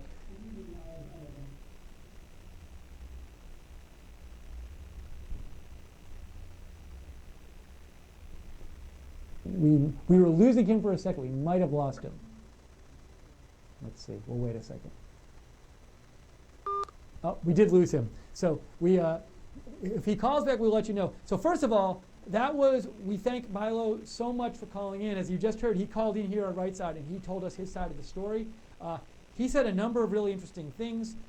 He reiterated that he doesn't think he said what people have said he said in the videos that people are talking about. He thinks these videos were dumped at this particular time to coincide with just before the start of CPAC. He thinks that people in general, this is another case of it, don't really make the effort to understand what he's saying, and a lot of times people do things where they'll edit videos or try to misconstrue what he's saying or mispresent what he's saying. He thinks the mainstream media at this point, it's hard for him to get his message out and be portrayed fairly because the mainstream media just takes bits and pieces of what he says and portrays them a certain way and doesn't fully capture the arguments he's making and the points behind what he's saying, and also twists things around, he says, and pulls certain things out and gives a misleading view of what he says. He did say that he thought that there were people, a number of people in CPAC who were very anti-Trump, and he didn't want to speculate on the motives of people in CPAC for why they rescinded his invite, but he did say it's certainly possible to him that this very strong Never Trump contingent in CPAC, part of the reason why they rescinded his invite is that they don't like this wing of the Republican Party. He also, and he also, just as he said on his Facebook page, he apologized because he did admit, he said, I used some language that was kind of not precise enough and expressions that could have been more precise, and he said he wished he could do that again. But he also said, and I think this is very important too, so remember, there's the one charge which CPAC said, where they said Milo, and this is why CPAC disinvited Milo. We were just talking to him. He called in here a couple of minutes ago, and Milo said, he repeated, I didn't say any of that stuff. I never said I condoned, he never said that he condoned pedophilia. And in my experience looking at the videos, I've seen nothing to show that he condoned pedophilia. So as far as I'm aware right now, CPAC's stated reason for canceling his invitation, I see no evidence of that claim that he condoned pedophilia. But I did ask Milo here because some people had expressed some concern over the fact that he seemed to say in his interviews, in the video, that there are cases where it's okay for a younger person who maybe is under 16 to have a sexual relationship with an older person. And what Milo said to me when he called in here a few minutes ago was, first he said, I wasn't making a general statement, and I think some people are looking at it as if I was saying yeah, it's in general totally cool for people who are 15 to have these sexual relationships. He said he was talking about a very specific type of case, and the case he said he was talking about was a case based on his personal life. It was his personal case. And he said in his case, in which he was a gay man, but a young gay man, there were specific circumstances where he thought he was capable of giving consent, and he thought this relationship he had as a younger gay man with an older man was okay, and there wasn't anything wrong with it, and that he was capable of giving his consent at that point. So the specific case he says he was mentioning was that case, and he wasn't trying to make a general statement about in general it's totally cool if people who are age 15 give consent. And he said, he reiterated on our call with him, he said He thinks the age of consent 16 in the UK, he thinks that's the right age of consent. And he just thinks that there are perhaps individual cases, like his own case, because he's talking about his specific case, where it could be okay for somebody who is younger to have a relationship, and perhaps even younger than the age of consent. That person would be able to give consent and have an okay relationship with somebody older than them. But he was talking about his specific case, and he also mentioned there's a lot to his specific case. And if you want to know about the specific case, don't listen to me about it. Go to Milo's writings. Go to his Facebook feed today. He's posted 2 long posts about this, long Facebook posts, and you can hear exactly his opinions on all of the stuff that happened today. And you can learn more about the specific case. But I know he said to us on the phone that there was some molestation involved. He talks about being molested by somebody from the clergy. So he has his reasons why he feels in his specific case, his relationship as a very young gay man with an older man, he thought was okay, and not that there was something morally wrong with it. So that's the point he was making. Now, you might disagree with that out there, but please just know what I do want to clarify is I saw a tweet earlier which seemed to be suggesting, hey, Milo is saying it's totally cool if people who are young, like 15 or whatever, have sex with much older people. And Milo, he specifically, he wasn't saying that. Oh, and I believe Milo I got a text here that says Milo went live on Facebook. Thank you. So I think he might be on Facebook now. Jay, could you let me know if he's live on Facebook now, just so I know? You can stick your head in here and let me know. He is right now. But we'll keep, do we want to take a break or keep talking? Or I'm happy to keep talking. Well, I'm going to keep talking because if you want to hear him live, you can go to both. So we really, I first just want to emphasize how much we appreciate Milo calling in. So Milo, he called in here, and if you missed it, about 10 minutes ago, we had Milo call in. He gave us, like, I want to say 15, 20 minutes of his time and just answered all of our questions. And so we really appreciate him coming in. And he, he knows something about right side broadcasting, and he really wanted to come on to let you know what he was thinking. So he came on to talk to you. I don't think he came on to talk to me. I think he came on to talk to you. So I think it's really cool of him to have called into us to share with you his thoughts on the matter. And just so you know, he is on live on Facebook now on his Facebook page. So if you want to go watch that and then watch this, or watch both that and this, we won't be offended. Open up 2 windows at once. So we just talked to him, and you can watch both. What I'm going to do, so I'm assuming I'm going to take a drink first of all. I'm going to take a drink. Now I'm assuming if you're still with us as well. So if you want to hear Milo now, go hear him on Facebook, or you can watch that later, or you can watch both at the same time. I want to right now see if you have any feedback on our talk with Milo. We just spoke to him here at Right Side Broadcasting. Pretty cool that he called in here and gave us his view of things. And I don't even know if the mainstream media is covering this story. So you were able to hear from him here right on Right Side Broadcasting Network. And if the future, just let me give you a heads up. If you want to keep following our breaking news coverage on stories like this, we are committed to covering breaking news when stories like this came out. When this story hit today, we said to ourselves, mainstream media isn't going to cover this, but you're going to want us to cover this. So we got on the air and we started covering it. We had no idea Milo was going to call in. We just said we think it should be covered. If in the future you want to hear about when we're going to cover this, first of all, you can follow me on Twitter at Lookner, at Lookner, and I'll always tweet out when I'm coming on with breaking news. And also follow Right Side Broadcasting at RSB Network, and Right Side Broadcasting will tweet out when we're covering breaking news. So you can follow us. And I want to get to some of your feedback. We just had a pretty incredible interview with Milo Yiannopoulos right here on Right Side. Did you have any thoughts on that? Do you have any thoughts on the situation more in general? Any other news you might have heard that's coming, that's about to happen? So, or that's been happening recent minutes that we might want to share with our viewers. We are happy to we want to have a dialogue here and let you share your thoughts with everybody else out there. So please, if you want to reach me, send me your comments and questions. You can do this one of two ways. Go to my Twitter feed and direct message me. I'm at Lookner, at Lookner on Twitter. You can direct message me, and I'll get your comment here. Or you can email me at steve.lookner@rsbn.tv. Okay, so let's see. I haven't checked Twitter since before the interview. I have a few messages here. So Gossamer says, can Milo join RSBN as a panelist or something? He is wonderful. I agree with you. Every time I've seen Milo, in addition to just interviewing him, every time I've seen him on TV, he's been an incredibly well-spoken guest and panelist. And he whether you agree with his views or not, he expresses himself well. He gives arguments for his views. He supports his views with evidence. And you might not agree, but what I want out of a guest and what I want out of somebody who's speaking publicly, or you could say a public intellectual, somebody who supports views publicly, I want them to have good arguments for their views.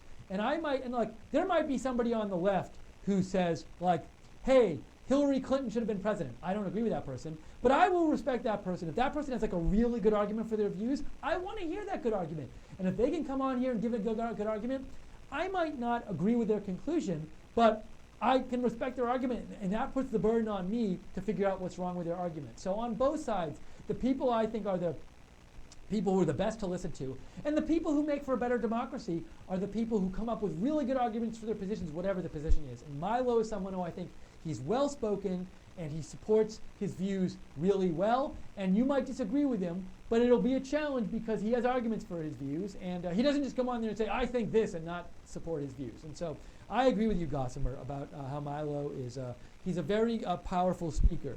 Let's see. And let's see. We have a little, we might have had a little, so Miss Me says, the static I'm hearing, I think, is your air conditioning unit and taking the ceiling. Just so you know, so there was no static here when he was speaking. We didn't have this call planned or anything, so I'm sorry we didn't have like a more direct line for Milo in. Oh, but also just so you know, he was calling, I think he might have said he was calling from overseas, but we were losing him at some points on the feed. So it wasn't that I could hear him, especially in the last, like, say, 2 minutes, it wasn't that I could hear him clearly there and then you couldn't hear him clearly. When he went in and out, that's because his cell phone connection was actually going a bit in and out. But fortunately, we could hear him well, I think, most of the time. So, we will work on the audio issues, but we did our best to get him to you. And thank you, East Dallas, Alice, and Gossamer. We're pointing out Milo is live on Facebook now, and we know that, and we said it before. So we're broadcasting for those of you who want to have both windows open, or maybe you're going to watch Milo later on Facebook, or, so we just figured we'd keep the broadcast going here. But just so you know, Milo is live on Facebook. You can pause us now and go watch him. You can watch us now and watch him later. Hey, you have all these choices. But and just for those of you who might be joining us, Milo actually called in here. Milo Yiannopoulos called in. He was nice of him, gracious enough with his time to call in here. He gave us about a 15 or 20 minute interview, if my internal clock is correctly. So I would encourage you at the end of this, or go back and pause it. It would have been about 15, 20 minutes before this. You will go and you can watch Milo being interviewed, and that's really cool of him to call in. Yes? That's fantastic. So they're beating me to it. Great job. So the people out there, including Micah, they are right now cutting a clip of Milo's interview with me, and they're going to post that ASAP. So when that's up there, Micah, when you guys know that clip is up there, just barge in and let me know, and I will tell them. So that's really cool. So and that's really neat because Milo, I mean, he's a popular guy. He's in the news right now, and it says a lot. I don't want to just say it says a lot about what he thinks about right side broadcasting. I think it says a lot about what he thinks about you. It says a lot about what he thinks about the people who watch right side broadcasting that he gave that interview to us today. I don't know if he's given an interview to anybody else today. Well, you know what, also, for all I know, none of the mainstream media is calling him for an interview because they don't cover the story. If they cover it, they'll cover it for 5 seconds. And we here at Right Side, when we saw this tweet. I got a tweet on my Twitter feed, and it was somebody else, like within 30 seconds of CPAC tweeting out that they had canceled on Milo, they'd canceled Milo's info. Somebody else retweeted it, and as soon as I saw it, somebody was sitting near me, and I turned to that person, and we said to ourselves, this is a huge story, because we knew We knew who Milo was, and we knew what CPAC was. And we just knew, for all the reasons this was such a big story, and we said, we got to go on the air live now. And I bet at most of the mainstream media, even when people saw this story, it didn't seem like a big deal to them. And even, they didn't even know what the story was. They didn't really get it. And then even now, I bet they don't know what a big deal it was because they don't follow like the conservative movement in this background and realize how important this story is. And this story, they should think it's an important, even if they're not so into CPAC or into Milo, they should think the story is important because it says a lot about conservatism. It perhaps points to this rift in a giant possible rift in the conservative community. I mean, this is huge. So, but we knew it was big and we thought it deserved covering, so we came on, and we've been on ever since then, probably for about 2 hours and 30 minutes now. And I'm not like in blow our own horn land, but I'm just saying, like, first of all, I'm saying like that we will cover this stuff for you. But second, my overall point here is Milo knows what right side broadcasting is, and he thought it was important to get his word out, and he thought it was important to get his word out to you. So when he comes on here and he gives us an interview, he's saying he wants you guys to hear what he has to say. And so so that's really cool, and I think it shows a lot of respect to you guys, respect to us and respect to you guys, that he's a busy guy. He doesn't give interviews lightly. He's a really famous guy at this point, and yet he made the time to call into us and to have that interview. So we really appreciate him calling in. We thank him so much for calling in. It's such a nice thing he did. But I also really appreciate that he, respects you guys and respects that who you are to want to give a shout here and let you hear what he has to say. So really cool of him to do that. Okay, let me go back and see if there are new comments here. Let's see here. We have, and again, if you, I should give out, if you want to just direct message me, my Twitter handle is @Lookner, @LOOKNER, so you can message me on Twitter and I will get your message here and I can read your comment or question here. Let's see here. We have some more comments. I'm scanning down. I am scanning down. Okay, Latinos for Trump, @TrumpTrain2 says, terrible. Conservatives need to learn how to circle the wagons like leftists. And I actually did ask Milo, I asked him, do you think the CPAC didn't have your back on this? And he said, I don't want to get into something like I don't want to get into their motives, but he did think there were some people there who were against him from the beginning. But we will post the interview with him soon, so you'll be able to watch the whole interview at once. Thank you, Latinos for Trump, for your comment. Let's see.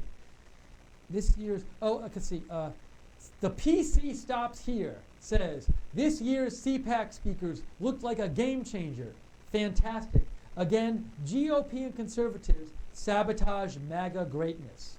So PC Stops Here, I'm with you. I think this event is quite a big sign of a very significant rift in the Republican Party, in conservative movement. And you guys and we see it, and the other people here in the office at Right Side Broadcasting see it. I don't think the mainstream media sees it. Now maybe somebody will wake up and 3 days from now somebody will write a story on this, but we see now that this is happening. Cookie Babes writes in that according to Cookie Babes, Mike Cernovich says this was a deep state attack on Milo.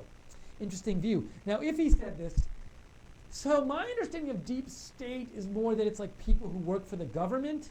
I don't know if the people at CPAC who decided to cancel on Milo would be, or cancel Milo's invite would be considered the deep state. It would depend on how we define deep state. But if Mike Cernovich did indeed say this, I'm guessing he has some reasoning behind it. So I would encourage you to go to his Twitter page, or he has a show on with us. Let's see, today is Monday. So I believe he's broadcasting tonight. So somebody correct me if I'm wrong. But you can watch Mike Cernovich's show coming up with us, and I'm guessing he'll say something about this. But thank you, Cookie Babes, for the heads up. We have Brandon Davis, one of our producers, tweeted out when we had Milo. Brandon, thank you for tweeting out that we had him live. And I should also say that one of our producers, Micah, just told me we are right now working on getting that video of just that interview posted so you can watch that video in its entirety. Let's see here. So, PC Stops Here, you told me CPAC posted a video at the 1:20. So PC Stops Here, you wrote me that CPAC posted a video. I'm not sure what exactly you're referring to. So I will look at that later. Let's see here.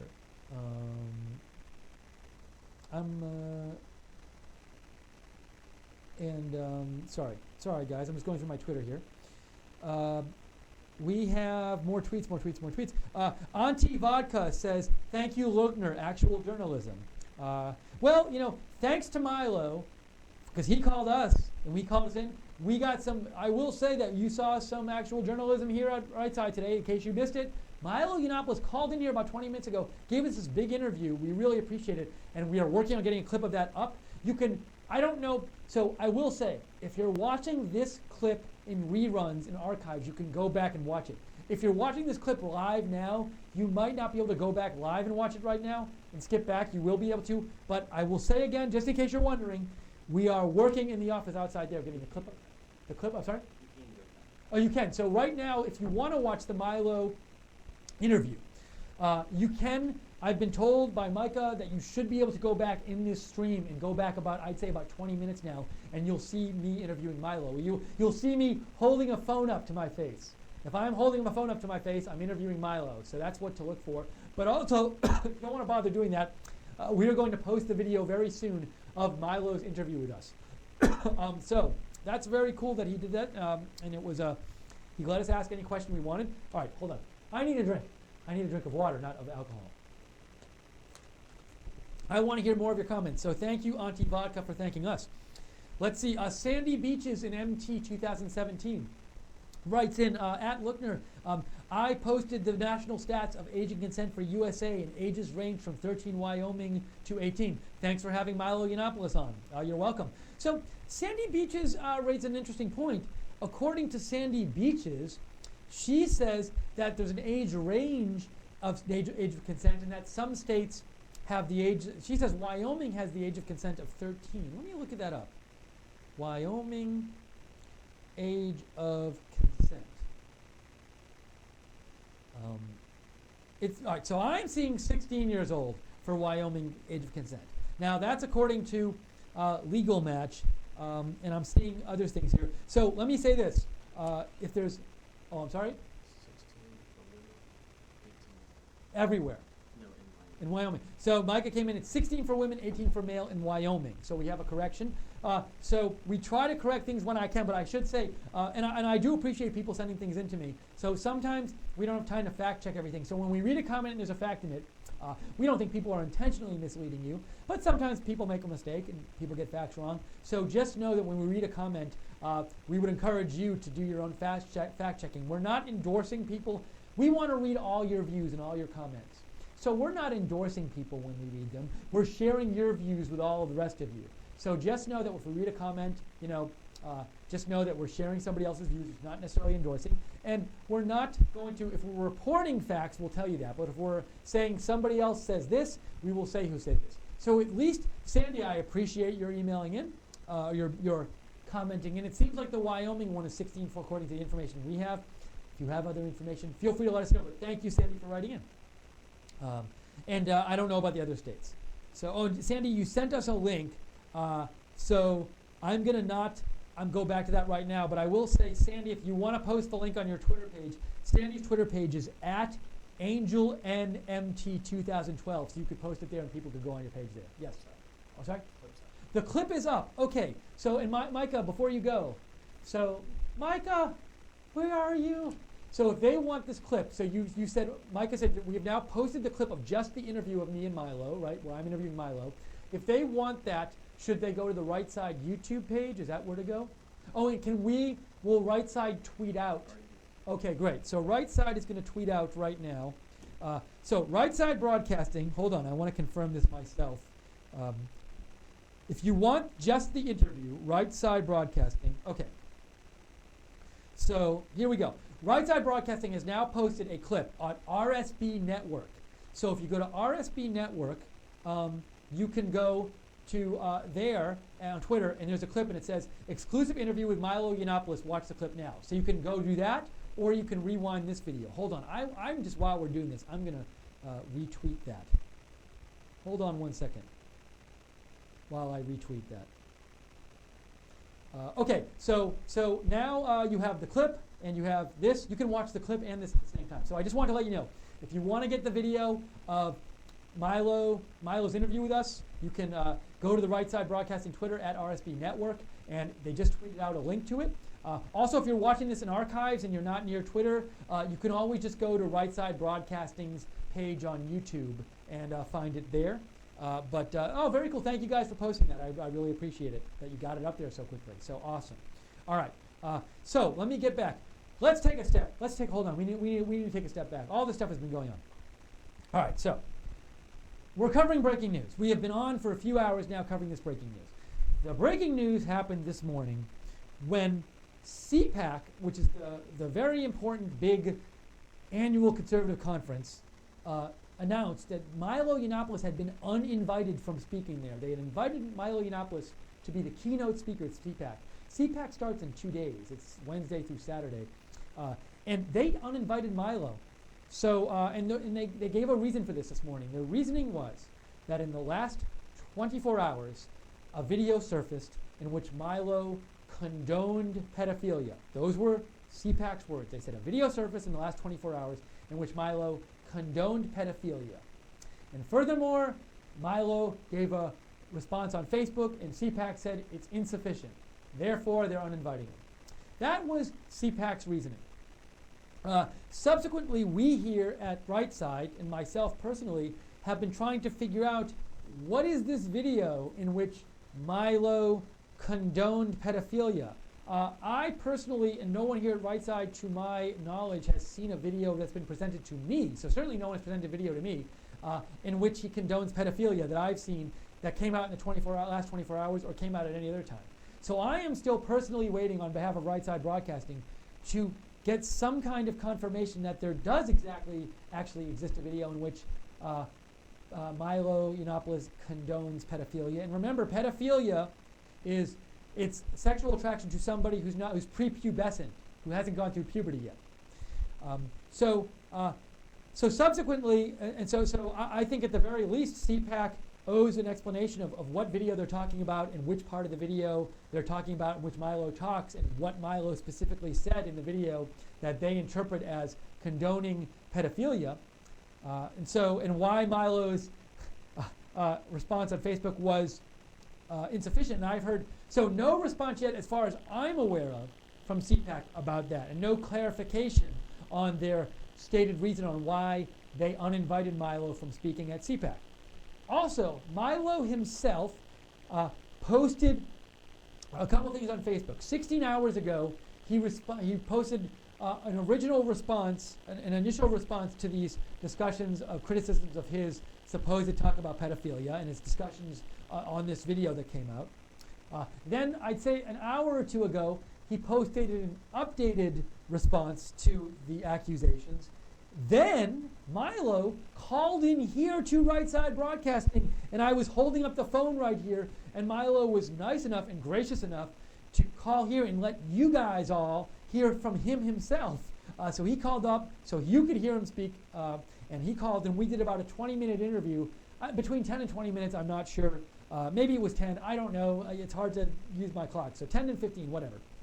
He was nice enough to call in and answer all of our questions about this incident and offer some clarification.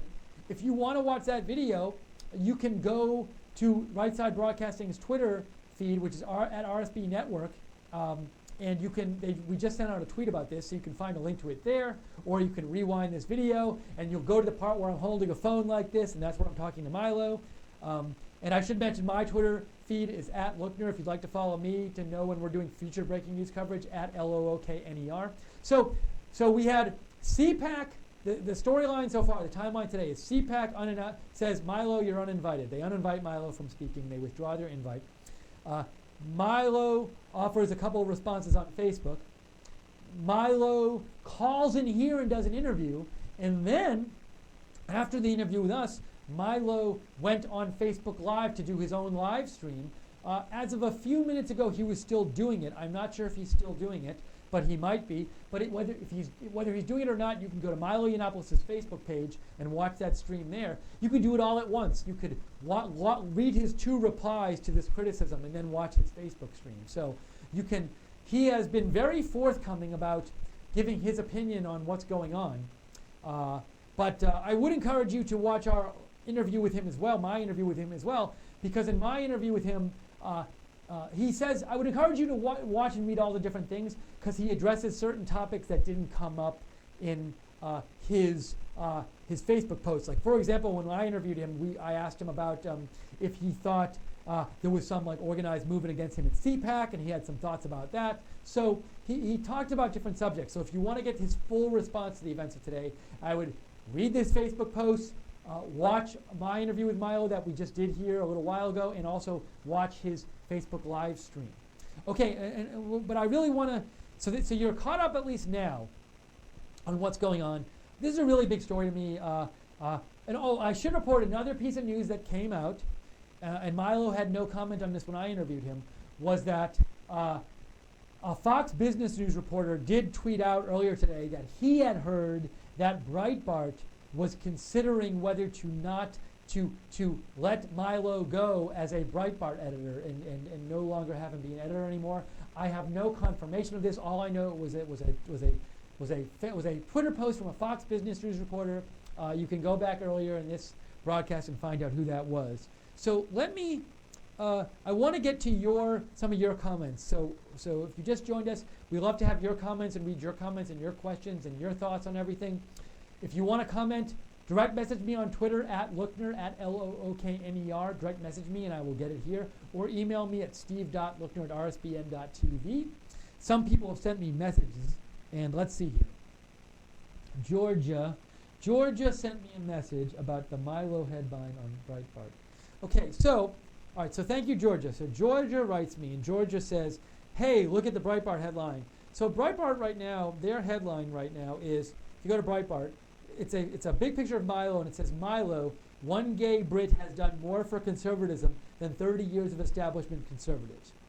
So Breitbart right now, their homepage, let me just make sure that's still the case. Okay, that was a headline before. Let's see, what's their homepage right now? Okay, so I will say this. Breitbart right now does not have, the headline story is not Milo. I'm looking for Milo. Okay, this to me is fascinating. I am starting here. This is Breitbart headline right now. Nothing about Milo, nothing about Milo, nothing about Milo, nothing about Milo, nothing about Milo. That's all the headlines, nothing about Milo. Trending now. Let's see here. Nothing about Milo and trending now. Nothing about Milo, nothing about Milo, nothing about Milo, nothing about Milo, nothing about Milo, nothing about Milo, nothing about Milo, nothing about Milo. Is he anywhere on this page? Okay. There's even a thing about Matt Schlapp. Matt Schlapp on Breitbart News Sunday. He's the guy who announced that they were uninviting Milo, and there's nothing about Milo. They report on Matt Schlapp and they don't mention Milo. Is this really for real here, that there's nothing about Milo on this page? I find this concerning if this is the case. I'm at Breitbart. I'm seeing nothing about Milo anywhere. All right, so unless I've missed something, if they are really not featuring this Milo Yiannopoulos story on their front page, that suggests to me they're distancing themselves from him. Why would they not have his back? I would think that if you're Breitbart and CPAC cancels Milo and they uninvite him, the banner headline should be CPAC cancels on Milo.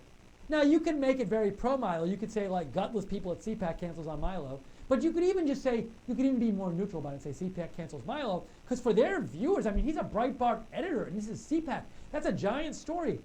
And this is news. This is news to me that Breitbart, the Milo isn't even mentioned on their whole front page. Am I missing this? Let me refresh, but this is news. That I am seeing no mention of Milo anywhere on, not even like a little story on their whole page. Wow, that's incredible to me. So this suggests to me a couple things. First of all, I've heard some worry from people that are longtime fans of Breitbart that Breitbart has been like abandoning their roots recently. and going away from the stuff they originally did since President Trump became president. I don't have the reasoning behind all of this, but I will say this. This is consistent with that. You have a Breitbart editor. He was the most famous person right now who works at Breitbart. He's the most famous person.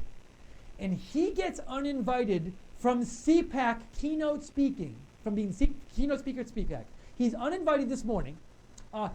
He right now, according to him, didn't say any stuff and the stuff that CPAC said he said.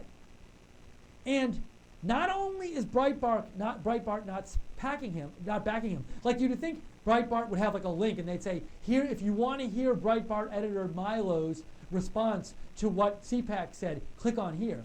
Not only are they not like getting his back, they're not even reporting the story. Are they dissociating himself from Milo? This is incredible to me.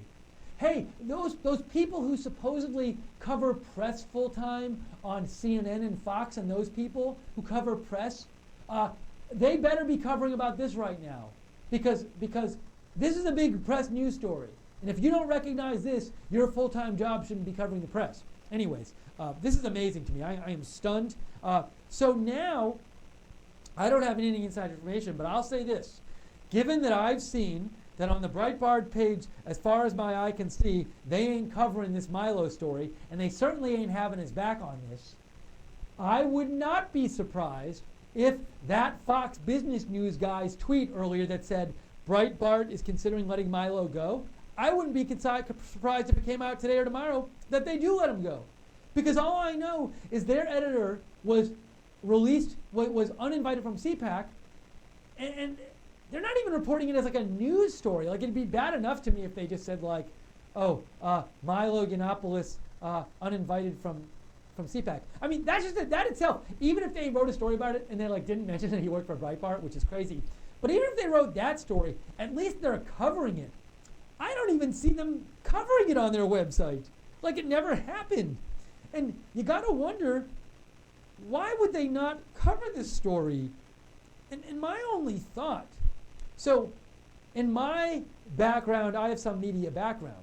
When I see this says to me, and I have no information about what's actually going on Breitbart right now. This smells to me, though, like whoever runs Breitbart now, person or people, they heard about the Milo stuff this morning, and they heard it involved pedophilia or whatever, and they said, this guy's toxic. We have this brand that's big now because Bannon's in the White House. We can't let this mess up our brand. We have to disassociate ourselves from him now. So don't even run the story. Don't even mention the story. Don't say he works for Breitbart. Let's just make it disappear. And that's a very corporate-minded decision. Now, I'm not saying this happened, but given what I know about the media from spending many years working in the media, that to me is the best guess I have as to what happened. Because why else would you not report this story? If you're Breitbart, this is not only a big news story for your audience in general, that the keynote speaker of CPAC, 2 days before CPAC is uninvited, the guy's a Breitbart editor. He's a Breitbart editor. Your own editor was uninvited as the keynote speaker from CPAC, and you're not reporting it? It's not on your website? As a news organization? Breitbart's a news organization. So something's going on here, and they know. I mean, it's. I'm not gonna look. Go look at Breitbart myself.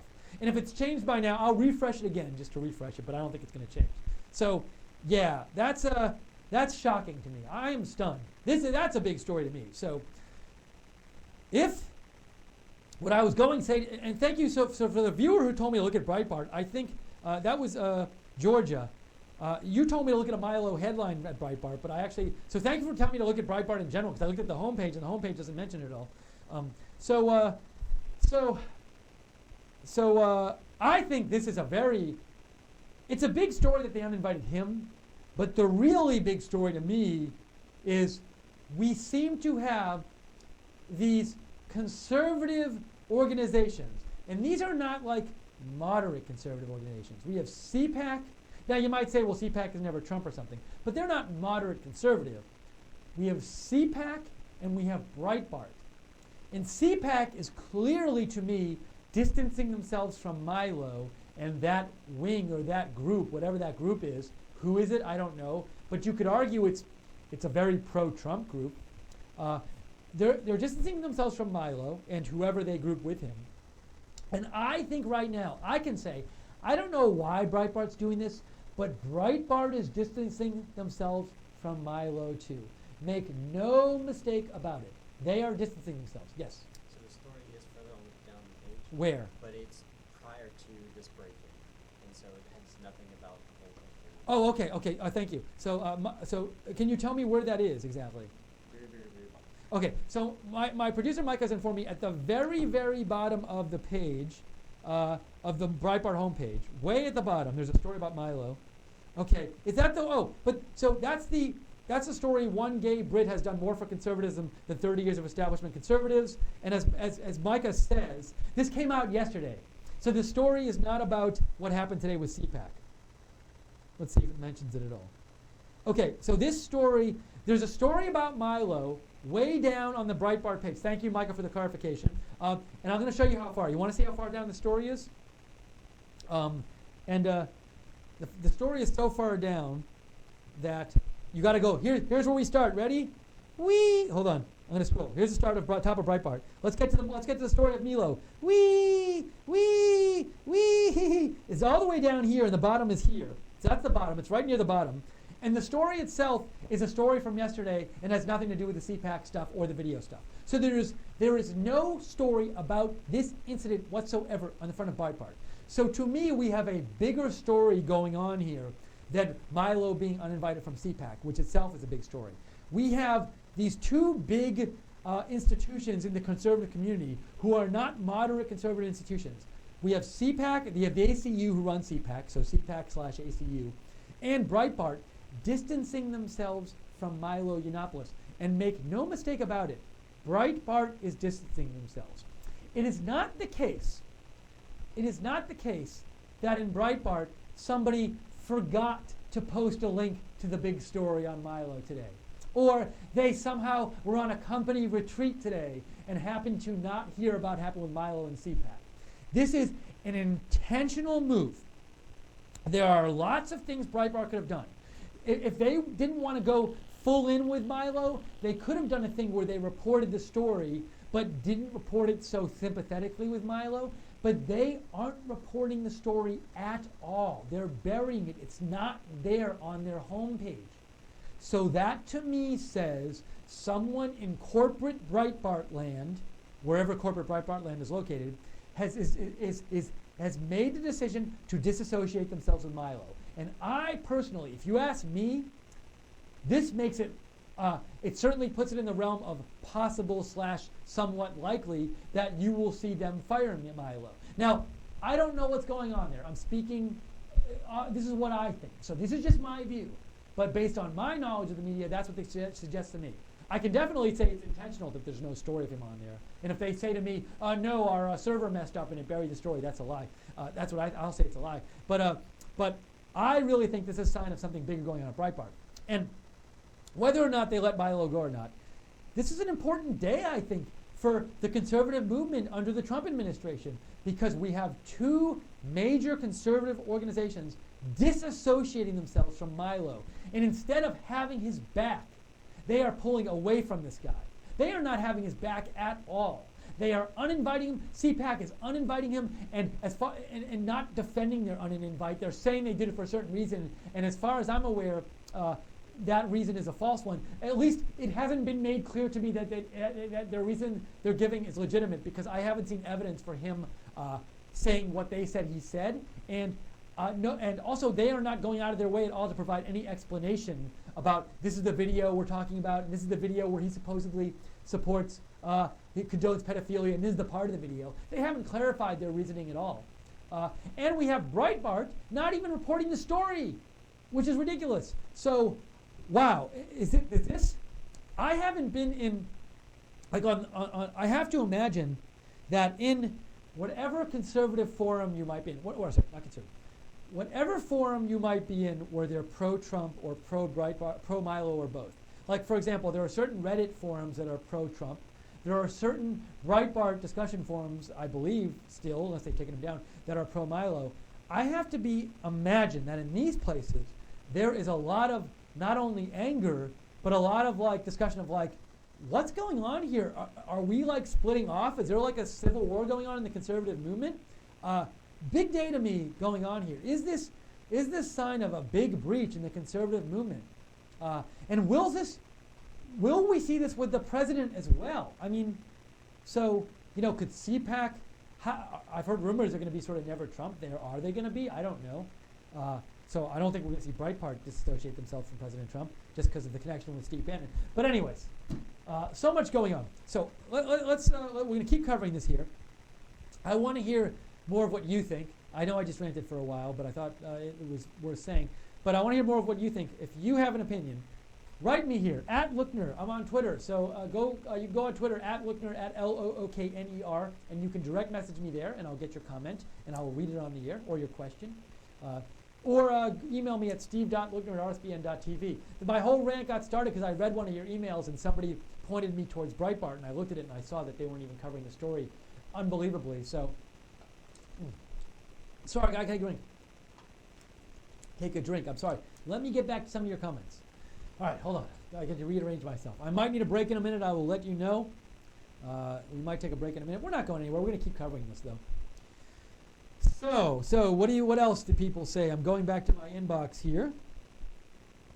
We have an let's see. We have this is an email from Igor Kaminsky. Igor says, "Hi Steve, it's quite unfortunate that Milo, a longtime advocate for free speech, is being shut down by both sides of the political spectrum. I guess not that many people can stomach a thinker who has strong individualistic outlook on controversial issues, such as homosexuality and feminism. These positions put him directly at odds with both sides.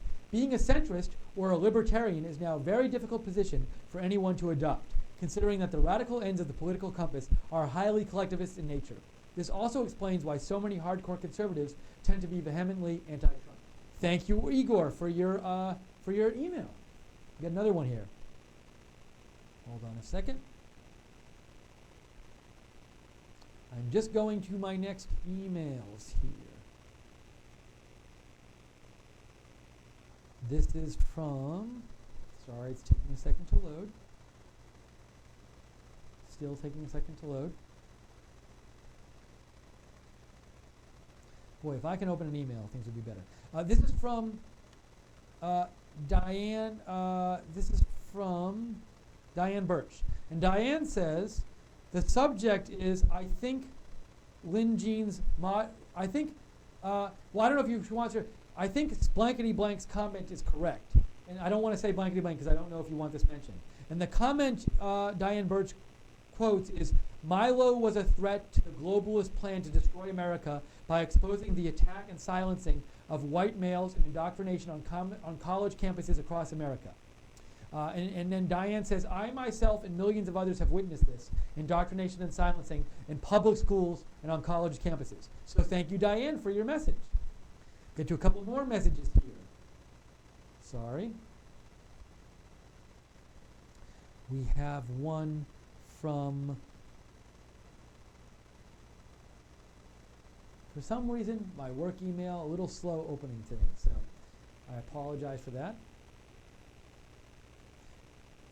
Mike Howard, The Line, says, "Answer this, Steve. What is the line?" Oh, Mike Howard is emailing about the line. What is this? Answer this, Steve. What is the line? What is the prepubescent dividing line? Hair growth, hormone levels, is it all physical, or should we look at a child's mental state? So this sounds like, Mike, you're saying when we define pedophilia, the definition of pedophilia involves prepubescence. How do you define that? So that's a good question. That's a medical question to me, or I think pubescence is a medical term. Maybe it's like an anthropological term, or like a psychological term, or a term about, I don't know, is medical the right word? Anyway, it's for people who study the development of humans. It's a scientific term. You would have to go to them for how they define pubescence. And I'm guessing maybe there's some debate over this. I am so not equipped to answer that question. It's a good question. I would encourage you to go look it up if you want some more information about that. Some more, and I got a text here. I just want to make sure there's no big emergency going on. So no big emergency right now. Let's see. I have some more messages from you. I want to read from you. We have a message here. This is from Webster. Webster said, Steve, I know you mean well when you say this on the stream, yet I'm always wearing when people say trust me. It goes right up there when the check is in the mail. Oh, so are you saying, Webster, when I said trust me, I will only say trust me when I am 100% certain. So when I say, if I said something like trust me, Breitbart's not putting this site, but not putting the Milo story on their website right now is intentional. I'm certain of that. Now, I say trust me because I don't have like a letter in front of me from Breitbart confirming this, but I say trust me to convey to you like there is no way that Breitbart, it's an accident that they had, at least 5 minutes ago, no mention of the Milo story anywhere on their front page. So when I say trust me, I don't say trust me for things where I don't really know. I'll say I don't really know this. So something I would say, and I believe I clarified this, I said something like, well, I don't really know if they're thinking about firing Milo, but it wouldn't be surprising to me if that's a discussion that's going on or something like that. But I'm not going to say trust me they're thinking about that because I don't know that for sure. But I did say trust me. If I said trust me, it might have been trust me. They wouldn't unintentionally. It's not unintentional. They don't post a story. So when I say trust me there, I'm saying I am confident. It's certain. I don't have somebody calling me from Breitbart and saying this, but that's what's happening. But your point's well taken, Webster. But that's why I don't say trust me lightly, Webster. Let's see another message from Dave Ellingson. Dave, it's called subject Milo interview. Steve, good report with Milo today. I am not necessarily a Milo fan, but I have listened to him and nothing would lead me to believe CPAC's allegations. He actually makes good sense looking at issues in a broader sense than just clinging to a biased talking points belief perspective. I really hope news organizations like RSBN can get solid footing to bring information from both sides of the story, as opposed to the one-sided manipulated garbage being pumped out to the masses by the mainstream media. The hatred I see not only in the news, but even tweets, are caustic and appears to be on the rise, much as a result of a misrepresentation of the facts. What is the truth? What percentage of people actually prescribe to the diatribe of the liberal media? You can find a story to support any narrative you have, and we need a unified news source to get the real facts. Keep up the good work. Thanks, Dave Ellingson. Thank you, Dave Ellingson, for that email and also for your comments in the email. Let me just take another sip of water here, by the way. And I think there's some more comments on Twitter I want to get to, so let me go to those as we catch up on the comments. So to reiterate, we have been here for several hours now covering the breaking news that CPAC uninvited Milo Yiannopoulos from speaking today. Well, they uninvited Milo Yiannopoulos from, I've been on for a while. Today, CPAC uninvited Milo Yiannopoulos from being the keynote speaker at CPAC. And CPAC is this week. It's from Wednesday to Saturday. So this is 2 days before CPAC. They uninvited Milo because they said a video came out in which Milo condoned pedophilia. As of right now, I do not know what video they're referring to. The videos I've looked at I've seen no place in a video where Milo is condoning pedophilia. Milo gave a response to this on his Facebook page. A couple responses to this. They said his response was inappropriate. It was insufficient. I don't know why CPAC thinks it's insufficient. Milo did an interview with us. He called in to hear Right Side, and I spoke to him a little while ago. That interview, you can either rewind this video and look for me holding the phone, and you can watch that interview on this stream, or Right Side Broadcasting. If you go to their Twitter, which is at RSB Network, they posted a link to that video, so if you want to watch the interview by himself.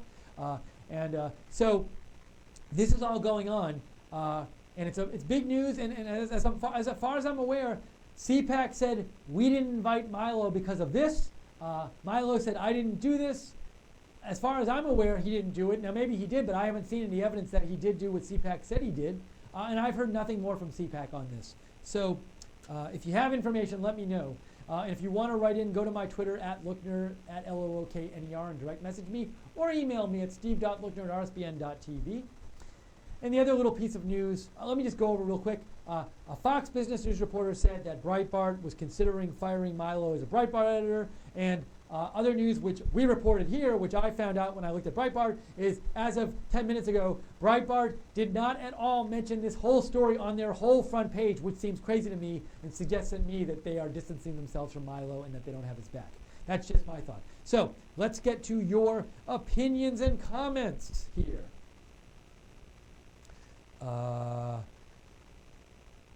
True Talk says, Steve, this was a coordinated attack against Milo by the left with their Never Trump allies. So True Talk thinks the left was involved with this. Okay, that's True Talk's opinion. Thank you, True Talk. Ashley Johnson says, it's a little bit of a long post, but I will read it. Ashley Johnson says, I was raped when I was 13. Sorry, let me start that again. I was raped when I was 13, and I have the same aloof sarcasm as a guard. Comedy is how I healed.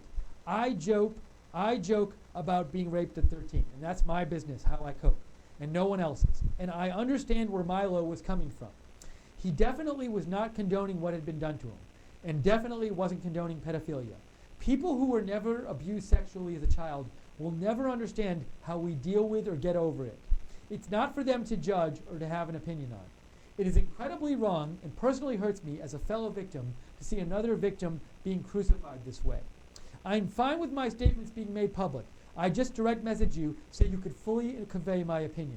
Personally, for me, I was raped when I was 13 and I was a virgin, and I didn't tell anyone for years. I just pushed it to the back of my mind.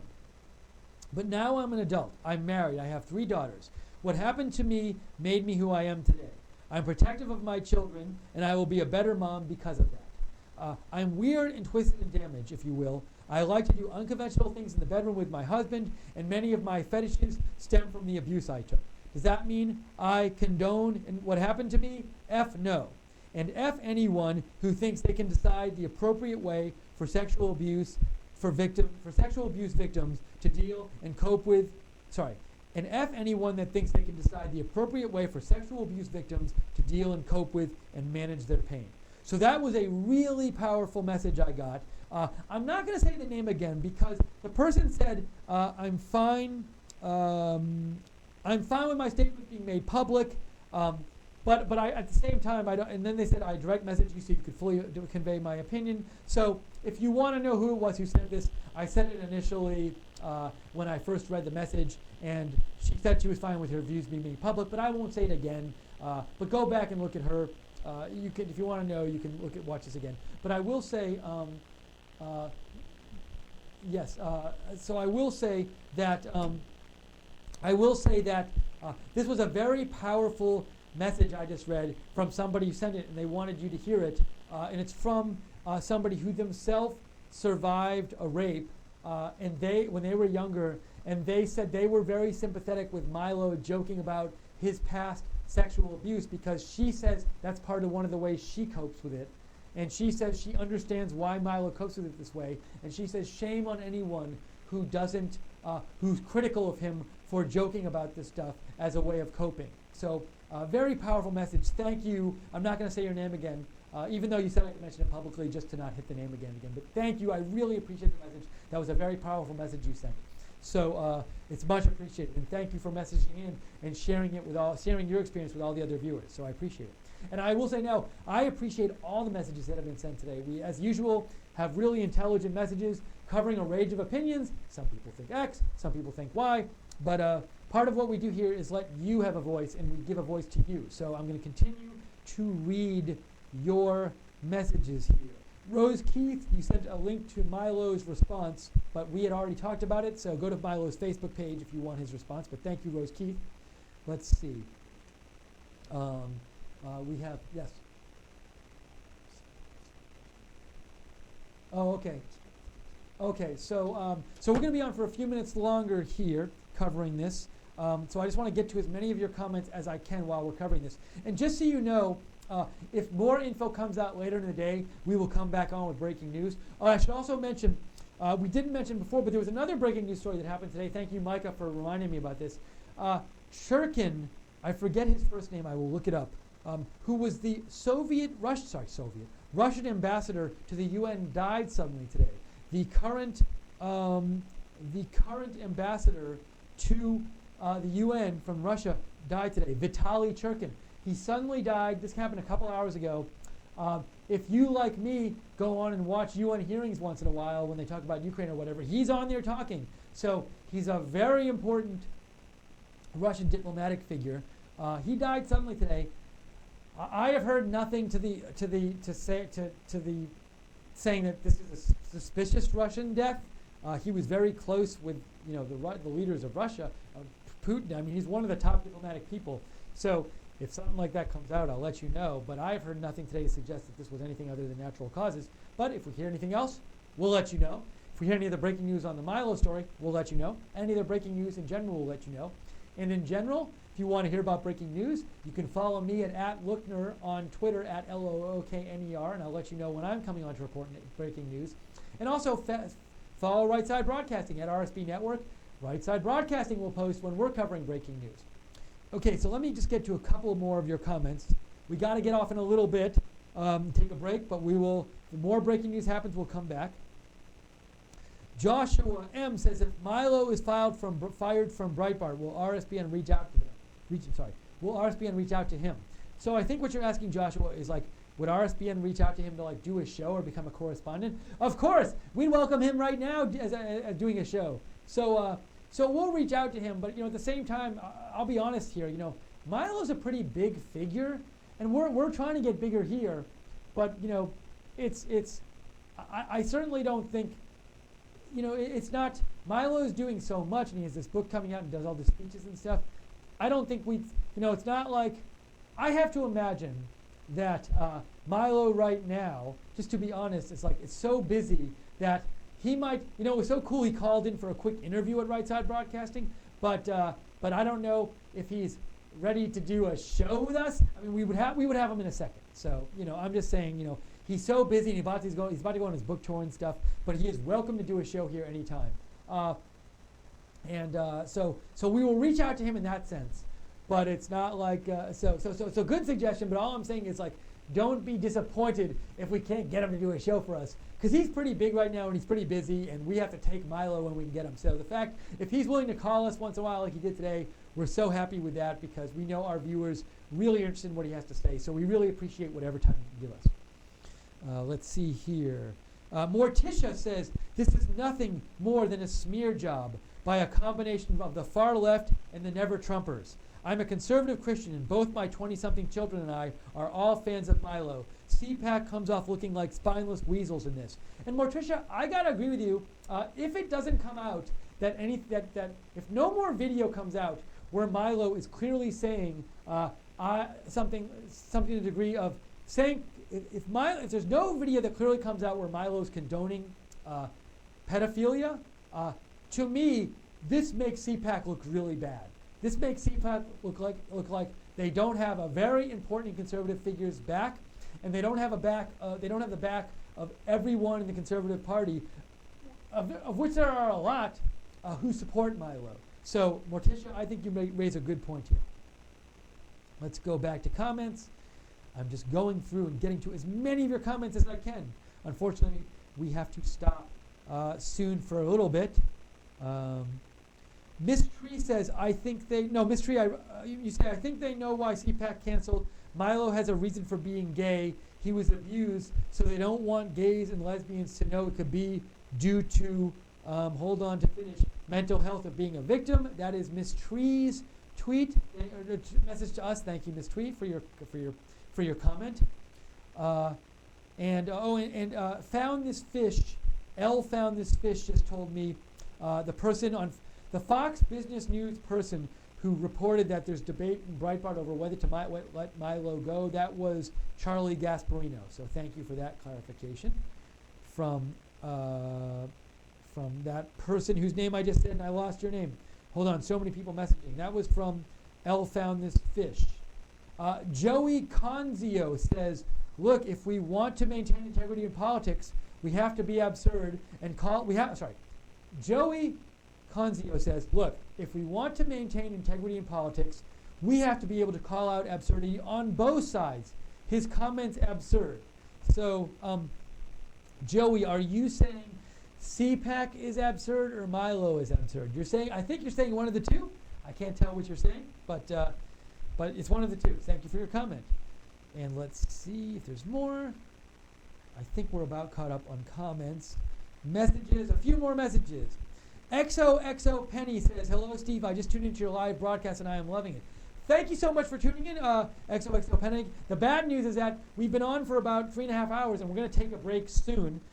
We'll definitely come on later if there's breaking information, breaking news. But also, you can also, the good news, XOXO Penny, is you can go back and watch the start of the broadcast. Also, if you're interviewed, for those who tuned in late, Milo Yiannopoulos himself called into Right Side so you could hear what he had to say. And I got to interview him for like 10, 20 minutes. I can't remember exactly how long the interview was, but it was a privilege to be able to hear what he had to say from his own mouth on the phone. And we really appreciate him calling in. And if you want to see that interview, you can either go back and rewind this stream to where I'm holding the phone up so we can hear him through my mic, or Right Side Broadcasting posted a video of just this interview. If you want to know where that is, go to the Right Side Broadcasting page on YouTube, or Right Side Broadcasting posted a tweet with the link to the video in it. So you can go and look at Right Side Broadcasting's Twitter feed, which is at RSB Network, and you can find the tweet with the link to the Milo interview. And in case you want to follow me when I come on in the future for breaking news stuff, go to @Lookner. That's where I am. You can follow me there at LOOKNER. And let's see. Tom the American says, Steve, just friendly advice. I think you should spend less time reporting on the Milo story, which seems to me to be the political equivalent of celebrity gossip, and focus on the big news of the day, Trump hiring his national security advisor.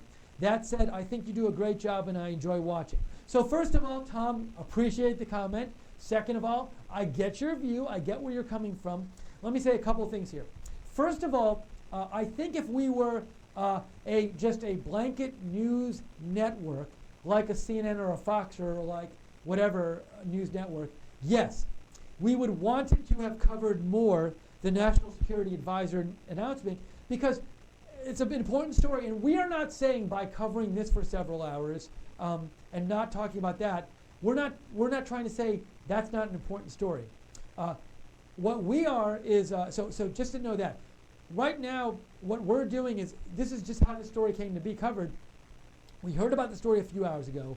We pretty much knew the mainstream media wasn't going to cover it. We knew you wanted it covered, and so we basically started a stream where we could cover this story, and people keep writing in, and so we keep want to cover it. So this is not, what this broadcast is not, this is not Right Side News, and we happen to be focusing on this story. If it was Right Side News, bringing y'all the news, we would of course spend more time on the National Security Advisor story. This is really a live news, breaking news coverage of this story. And let me say this, as we grow in the future, we'd love to reach a point where we are doing multiple streams. I mean, we have one studio in our office right now. In a world in which we had multiple studios, we could have multiple live streams about multiple stories. So Tom, I agree with you that the National Security Advisor story is an important story today. We talked about it a little bit, but just know, like, we're not here, by us not covering the story more and covering this a lot, we're not saying that's important.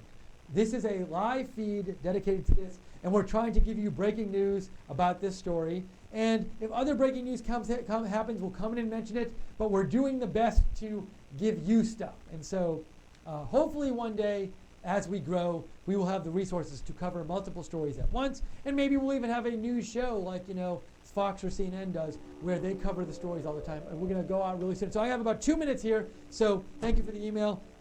Let's see here. So if you wrote in and I haven't gotten to your comment yet, I apologize. I tried to get as many of them as I said. Let me, really quick, I'm going to read these 2 comments really quick. Mr. D. Ebanks says, hey Steve, personally I do not support homosexuality or other immoral activities. However, I will say the left and some Republicans don't want Milo speaking because he will cause a lot of California followers of George Soros to follow him. They will lose a big chunk of their brain-dead protesters across the country. Thank you, Mr. D. Ebanks. And another comment came in from Veritas Chaser, and Veritas Chaser said, this is a clear hit job. Mike Cernovich covered this well recently on his Periscope, and he talks a bit about Mike Cernovich. So I have to get off now. So thank you, Veritas Chaser, for writing. So let me say this. I want to, as we wrap up here our coverage, at least for now, of the Milo story, thank you so much for watching.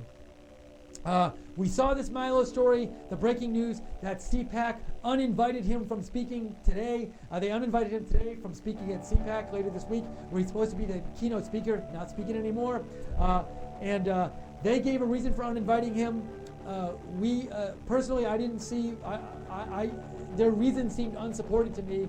Their reason was that Milo, supposedly, a video came out in the last 24 hours where he condoned pedophilia. I've seen no evidence of that so far.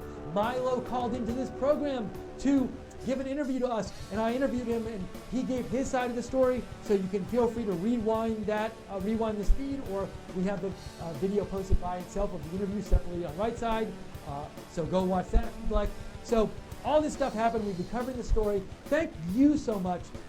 A bunch of times today, you guys tweeted or emailed me things like, hey, Milo posted another response on Facebook, or hey, go look at Breitbart, or hey, look at this tweet.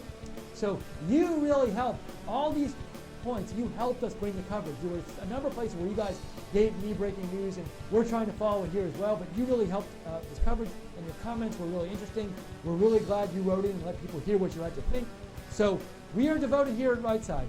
This, to me, is a perfect example of a story where it's not like we're covering this in addition to the mainstream media. I haven't been watching the mainstream media all day because I've been here. I'm guaranteeing you they either didn't cover the story at all or covered it extraordinarily briefly. But we knew and you knew how important the story really is. And I think it's important for the mainstream media. It says a lot about where the conservative movement is at today, but they're not going to cover it. So we thought it was important to cover it for you. Thought it was so important we did it for several hours. Oh my gosh, it's that late in the day? Man. Well, I started covering this like before lunch, and it's like 4 my time. Anyways, so we wanted to bring this to you because we think this is the kind of thing you're interested in. So, and the last thing I'll say is we're doing the best we can to bring you this stuff. But a big part of what we rely on right now is your donations. We don't have big donors right now. We don't want to have people take over the network. We don't have big corporate support like a lot of these major networks do. We don't have our big fans. We don't have like millions of dollars of investors, like hundreds of millions like the big news networks do. So if you like this kind of programming, if you like this kind of breaking news coverage, and you want to see it keep happening, if you have anything extra, I mean, if you're struggling with your money, keep your money. We don't want money if you're struggling with your money. Feed your family first. But if you have some extra money, and you like spending it on this kind of cause and causes you believe in, you spend money on pay TV or movies, well, we're committed to bringing you this kind of stuff. So if you find this stuff enjoyable to watch and be kept up with, feel free to donate some money, whatever you can spare. We appreciate even small donations. And the two places to donate, let me make sure I get this right. One is, hold on, somebody make sure I get it right. I'm going to give both the addresses. Who out there, Micah, can you give me the exact address that you want people to write to? There's the GoFundMe one, which is Joe. GoFundMe.com. /NextGen RSBN. That's the one they should go to. So thank you for that. And the other one is rsbn.tv/donate, and sometimes people say, hey, if I don't want to send you my info online, can I send a snail mail donation? Yes, there is an address on the Right Side website.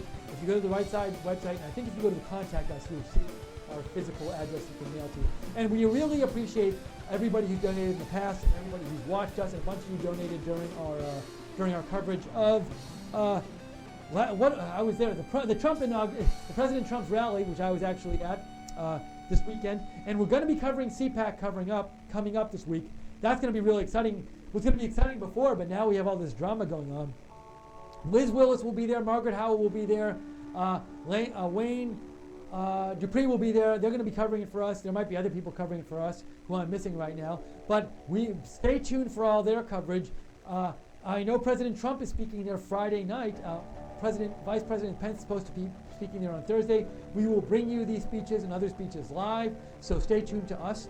But for now, from Right Side, thank you so much for watching. Thank you for your support. Thank you for all helping us cover this. Thank you for your links. Thank you to the moderators for moderating the chat, which I'm sure has been going on the whole time. We really appreciate the moderators moderating the chat and keeping the chat safe for everyone and a good place to chat. Thank you for the people who wrote your comments in, your suggestions. If I didn't get to them, I apologize. I so apologize. But we will see you soon here. And if there's any more breaking news, we will be sure we will come online and get it to you. So from here at Right Side Broadcasting, thank you for watching, and we will see you soon.